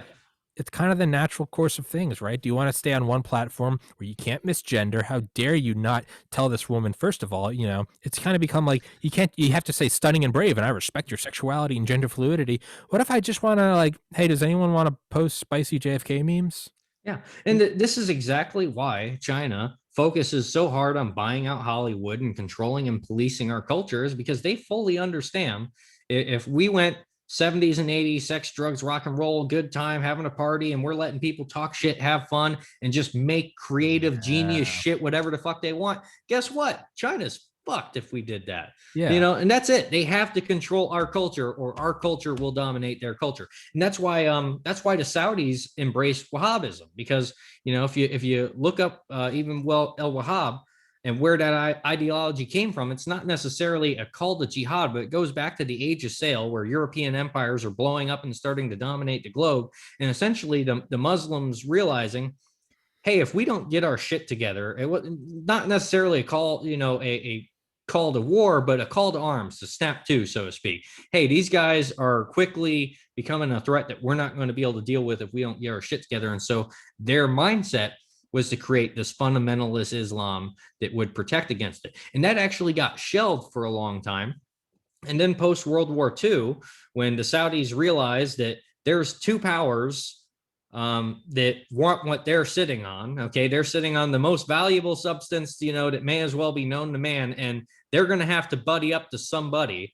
And they chose America. They wanted to side with America. We wanted them, and they understood that if they just formed a business relationship, we were going to dominate their culture. We were going to take over their culture. The reason they backed Wahhabism and started dumping money into essentially spreading this all over is because they very specifically understood that they were insulating their culture. And that's really what Wahhabism is about. It is about insulating their culture from our sex, drugs, violence, and all that good stuff that would make the Russians want to jump the border, essentially. I remember when I was going through Rush for fraternities in August 2009 in Valdosta.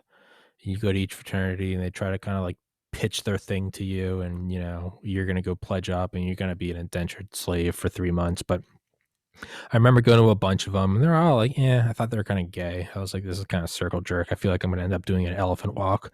But then I remember looking at this one, and it was Kappa Sig at Valdosta State, and I remember walking up to their front lawn, and they had all the brothers had their trucks there, these big lifted trucks, and they clearly had all just gone to the The car good old wash. boy network. Yep. They had clearly just gone to the car wash. These things were all polished and waxed, and they were set out on the front lawn in a way that they didn't normally park. It looked like a car lot. And I remember walking up to the front of the house, and the house is just miraculous, right? And I remember lined up on the front, it was almost just like a bunch of like waiters at a 5-star restaurant. It was all the brothers, but they were all cookie cutter. They're all wearing they're all wearing their Brooks Brothers shirt. They all had on a visor. They all had croquis. They all had Sperry's, and they all had high khaki shorts. And I remember they were just cookie cutter. And I remember walking up, and like I was just uncanny valley, like something in like my hairs were standing up. I was like, this is just what is this? This felt very like, would you like to hear about our Lord and Savior, Tom Cruise, Scientology? And then I remember going to the house next door, Pi Cap. And I remember no one came to meet me. I didn't even know if this was the right house. The house was a mess. There was a pool in the backyard, and all the brothers were on the back porch. Some were in the kind of the frat attire. Some had just got back from the gym. One of them was like on a skateboard. A couple were playing sports. A couple more were like gaming like nerds in like the living room. And there was just a bunch of beer. You were strictly not allowed to have alcohol at a Rush event, right? You walked in, there's just a bunch of beer. They just didn't care. And I remember going there, and none of them gave a fuck. And they're just like, "Oh, what's up, dog?" And they gave such a small shit about me. They were more interested in trying to fuck all the girls than they were to try to get guys to come join their fraternity, that I was so wildly attracted to that. And that's the one I ended up joining. And they're still some of my best friends to this day. It's because it was that culture. It was that sex, drugs, and rock. The house was a mess. It was destroyed. Everyone's doing what they Some, want to, some guy had a revolver. There was there's all this weird shit. And I was just like, there wasn't a fire pit in the back. There was just kind of this general area where they burn things right below a power line. And it was just like, there was this general, I was like, what is this? And I went to a couple more fraternities after that, and they were all lesser versions of the original awkward, scary one, where it was just ticky tacky. And I remember going back to Pi Cap like a week later for another party, and it was the same thing. They didn't give a fuck. I remember coming back from the bars at like 2 a.m, and I remember seeing two brothers in there. I thought there were gunshots, but it was two brothers pissed drunk, and they were dueling with Roman candles in the house, just blowing. There was just there, Oh, there was black marks on the wall, and I was just like, I was in love at first sight. I was like, just madness. my people. And I was like, I'm home. And then I went through pledgeship for 3 months. They treated us like shit. They tried to kill us with alcohol poisoning, and I made it through. And it was a fucking blast. And I remember like none of them gave a shit about anything. No one gave a fuck. Their badge of honor was like getting suspended from Greek week like every year. And it was just like they didn't care. And they had almost been kicked off campus. They finally were like 2 years ago. After 60 years, they were finally kicked off campus. They won the game. They didn't give a shit. And it was their total lack of giving a fuck that I was just so wildly attracted to. And you're right. China is kind of like Kappa Sig. And we were literally next door. You can't have them looking over the fence and seeing we had the only pool on campus. How they fucking managed to have a pool under a fraternity, God knows what insurance plan that was. But you can't have people looking over the fence. Like every year you'd have a big party and everyone would have their themed party.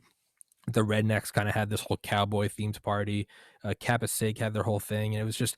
But I remember Pi Caps. It was just called Purple Haze. It had nothing to do with Jimi Hendrix. There was no theme. There was nothing. I just remember every year it was just, hey, if you have any like decorations to put up. So instead of this like cheesy, like this is a cowboy, yuck, it was just. I remember my first year, there was like a 30-foot tall inflatable Santa Claus. There was a mannequin with a dildo taped to its crotch, and the dildo was next to a cardboard cutout of Uncle Sam, or not Uncle Sam, fucking Colonel Sanders, which they had pledged steal from a KFC, and someone had made a speech bubble and put it next to him, and it was just all the words that if I said on this YouTube channel, I'd be banned. Just right there on the chimney, not because anyone was racist, but it was just kind of because you weren't George Carlin list of it was words. the George right? Carlin. Well, I would say a little farther than that. It was just like there was none of this fancy. Like it was just they just had like 6,000 beers and a couple of like pickup trucks, and that's what it was. And I remember it got like the party got broken up like the year after I left because one of my frat brothers made out with a girl, and the girl's boyfriend came back to the party with a revolver, and so one of my frat brothers bit his ear off like Mike Tyson. The Mike Tyson play, that And it made the bold news. move. And I remember, although I had transferred to the University of Georgia, I saw that and I was like, no part of me surprised. I was like, that's fantastic. That's my boys. I'm That's glad, my boys. I'm glad that they're true to form. And eventually they got kicked off and the house was demolished and that fraternity doesn't exist anymore. But you know what? They went down with the ship. They didn't pull a Joe Rogan. They went down with Alex Jones. They will be legends. They went down as legends. And to me, you can't have that. When every other fraternity is, you got to have your Sperry's, you got to have your Crokies. How big is your truck? You should get the Ford F-450, blah, blah, blah, blah, blah, blah. And then you go next door and there's a big Santa Claus with a dildo and there's Colonel Sanders saying the N-word. And you're just like, what is this place? And it's like, what are we doing after the bars? Maybe have a bottle rocket fight inside. Is that legal? No. What if the chapter gets kicked off campus? Well, then I guess that'll be it. And it was beautiful. It was the cool kids. It was the cool kids that didn't care. And you can't have that. You can't have that if you're China. You can't have the cool kids in America. You can't have the whole fuck you commies and let's do a mag dump. Well, boning a Pam Anderson 10 and drinking beer. Happy 4th of July. You can't have that. And I know I just went on like a 30-minute rant, but like, you're right. You can't. You have to control culture because more than the brain drain where the smart people will leave for economic opportunity and they don't want to be part of a totalitarian dictatorship, so they want to go work for the American companies. Just in general, right? The biggest weapon you could possibly do in China would be to drop culture. It would be to airdrop thumb drives of Alex Jones speaking. You could airdrop like blue jeans and maybe some hard drives full of Pornhub. That's how you would dissolve China. And that's exactly it. At the end of the day, it's like, look at all the people fleeing like New York for Florida right now. Yes. If you have a state in the union that says income tax is stupid, we're not going to do it. Suddenly everyone paying income tax looks like pretty fucking stupid, ain't it? Pretty dumb, right? Right? Yeah. Texodus, right? Everyone leaving California. Yeah.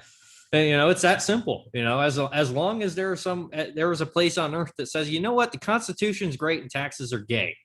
Suddenly everyone that hates the Constitution and wants taxes has to get rid of that place, or that's where all the people with money are going. Yeah. When one state says, you should be ashamed that you're white and you need to pay triple your taxes for these poor people coming over the borders.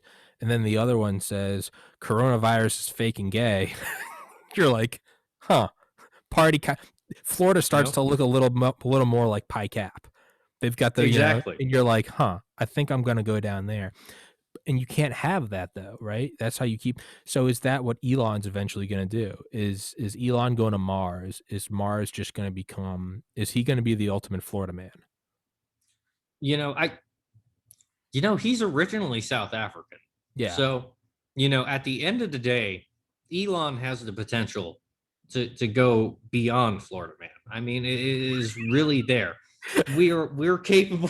Listen, I never thought I'd say this in my life. Okay. I'm born and raised in Florida. I'm used to seeing, some crazy people who are willing to do crazy things. They're just normal around here. You just grow up that way. But Elon, I mean, the dude's literally already saying, we're not going to recognize Earth laws. Okay. He did? I'm pretty sure he's on record, saying, hey, when we're out there, we're going to have our own legal system. So basically what Elon's saying is get the Roman candles in the bottle rockets. Like, it's happening. Get Colonel Sanders, get the beer. Like, that's what we're doing. And you know what's going to happen is that's going to be like post World War II America. It's going to boom because it draws your innate central human spirit to just want to be free. Yeah. And who doesn't want to go and be on the pioneering edge of like whatever this new free shit is, Yeah, it might suck because you got to farm some potatoes and poop, to get the planet, breathable and, or what the hell ever. But at the end of the day, the fulfillment that comes with being a part of that, that's what built America. It's that pioneer spirit. And, all that spirit's never going away. Those people are always going to find an outlet for it, whether it's an East India trading company, whether it's a private military company, whether it's a state military. At the end of the day, when all those things collapse, all those motherfuckers that want to play the game, they're not just going to stop. They're going to go, whether it's, they'll call themselves fucking Knights of Malta. They'll call themselves Asymmetrical Logistics, no liability corporation. It doesn't fucking matter. They'll still link up and they'll still do their thing and they'll build something somewhere and they'll fuck people that try to fuck them. Yeah. It's just human nature. And when we try to pretend that that's not the case, that's when you end up with the war that nobody expected to happen, is because everyone was just like, oh, you're no balls. You're never going to do it. You're never going to do it. You're never going to do it. Next thing you know, your head's a canoe. Yeah, exactly, right? Yeah, you get the, right? You don't keep pushing the quiet kid, right? It's like poor kid, MP3, rich kid, MP4, quiet kid, MP5, right? Elon's going to be, Elon with Alex Jones pioneering Mars, just be the Wild West. Man, if that won't explode. Thucydides' trap, man. Eventually it comes down to the idea of what happens if Elon is 3D printing more military power than what is already here. Yeah. But as soon as that happens, you're right back in the Thucydides trap now, just at a major scale. You're still going to have the same conundrum of people white knuckle death gripping power. Yeah. Maybe that's the way to go, is you just leave entirely. You just leave the fucking planet. Breakaway civilization. He can go create his own cryptocurrency there. And just, it's what it is. And also, can you imagine, like, if the brain drain that would happen?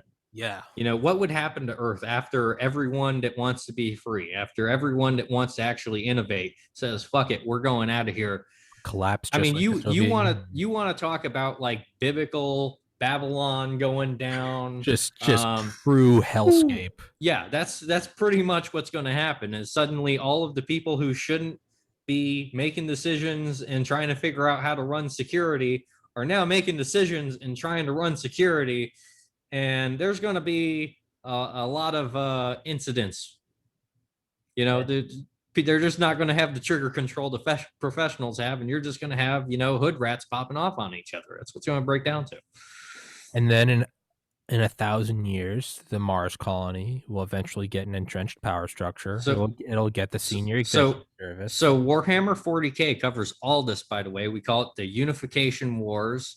And Mars basically becomes this technocratic church thing that worships technology, and Earth just gets completely decimated, almost just this lifeless husk of a planet full of warring tribes. And the lore is basically, when humanity builds this giant empire at the height of its technology, the emperor is kind of like an introvert. He's not really leading it. He's just kind of like designing stuff and letting it go out there for humanity to run or something like that. And after that collapse, the emperor basically has to come up with like plan B. Okay, fuck it, I'm going to lead this shit myself. It's going to be a tyrannical regime. It's going to be an autocracy, and people are just going to have to fucking live with it because we're out of options. There's threats coming down. Humanity either has to achieve hegemony over the galaxy or we're fucked. And so that's why I would say you would love Warhammer 40K, because it explores so many of these little rabbit holes. I need to dive into the lore. It's eventually, it seems like it comes down to the Bitcoin warlords, right? You leave the planet. Rogue traders, man. It'll leave the planet. 1,000 years into the future, you'll have an entrenched power structure on Mars, and then someone's going to say, "Hey, let's go to Pluto," and all the cool kids are going to go to Pluto. And then we're making Pluto a planet again. Yeah, and then 1,000 years into the future, Pluto will have its own SES, Senior Executive Service. Maybe that's just the natural cycle of life. You get consolidated and you get corporatized, and then someone saves up a bunch of money and goes, "Yo, just bought a bunch of land. Let's go have a party." And that's how you form another America. Maybe we're just going to always be outrunning that corporatization forever and ever and ever. That's the struggle, man. Maybe that's just the game of life, is we're just playing a video game. Warring apes. We go from stoned ape to warring apes. Fucking right. David, let's wrap this one up. My brain's fried. 3 hours and 26 minutes. Jesus Christ. Hey, I've been up since midnight, so I'm Oh, Jesus. if you want to wrap this up, I'm down, or we can go for 15 hours and I'll give you 15 episodes. You can cut it up. Let's wrap this one up. This one will take a day to upload. It's going to take probably will. hours just to process. I got to compress it, put it in iMovie. My computer hits like fusion temperatures. That's why I'm wearing a jacket and a hoodie, because it's like 58 degrees in here. So and I've got my box fan heat sink. So I'm just going to jack this thing up and cool down this computer. But, Bitcoin warlords. That's it. Bitcoin warlords and Red Terror taking over South America, which, by the way, you think about all the mining that gets done, you think about all the businesses that's being done in South America, and you just have to wonder, with our lack of missile defense in the South, just what's in those shipping containers. That's the heroin for the speedball that just leave on the back burner and think about. What's in those fucking shipping containers? My only conclusion is this, and I told this to Claire. I think we just played their own game, and we bought a bunch of the shipping containers too, and we have them spread out all over Russia and China. And it's like, if you want to play the game, we'll play too. And it kind of cancels it out, just like ICBMs. Double down. It's the only way. Double down. Hey, you're going to put, hey, we have shipping containers right in your backyard, America. We're in Florida. We have nuclear-tipped cruise missiles, and we're just like, what do you think we've been doing? Look at all your ports. How sure are you that they're not in those containers? That's what mutual assured destruction. Mutual assured destruction is the most peaceful practice of all time. Deterrence is the language of peace. It is. It's we, just when they think they're sneaky because they put the gun against our head, it's like, dog, what do you think's behind you? It's a that meme of the guy sitting in it goes, and it's finally the last one is what the first person's aiming at. It's like in the miniseries Chernobyl. The KGB is a circle of accountability. I watch him, he watches him, he watches him, and he watches me. That's all it is. David, I'll message you. We'll set up our next podcast. And yeah, Jesus Christ, 3 hours. Looking forward to it. 3 hours, 29 minutes. Man, my screen recording is reading 116 gigabytes. I'll have to compress this. Jesus Christ. My bad. No, not at all, man. Not at all. It's beautiful. I love it. Get my money out of this computer. But all right, man. Yeah, I got to go get some food because I can't think straight. I normally go for an hour. Yep, I probably got to go rescue my parents from having to babysit my bird. So that's true. All right, everybody. I'll be on Telegram, and y'all have a good one, guys. Bitcoin warlords, stay safe, and I don't know. Elon 2020. Elon 2024. 2024. All right, David. I'll see you, buddy. Take care, man. Peace.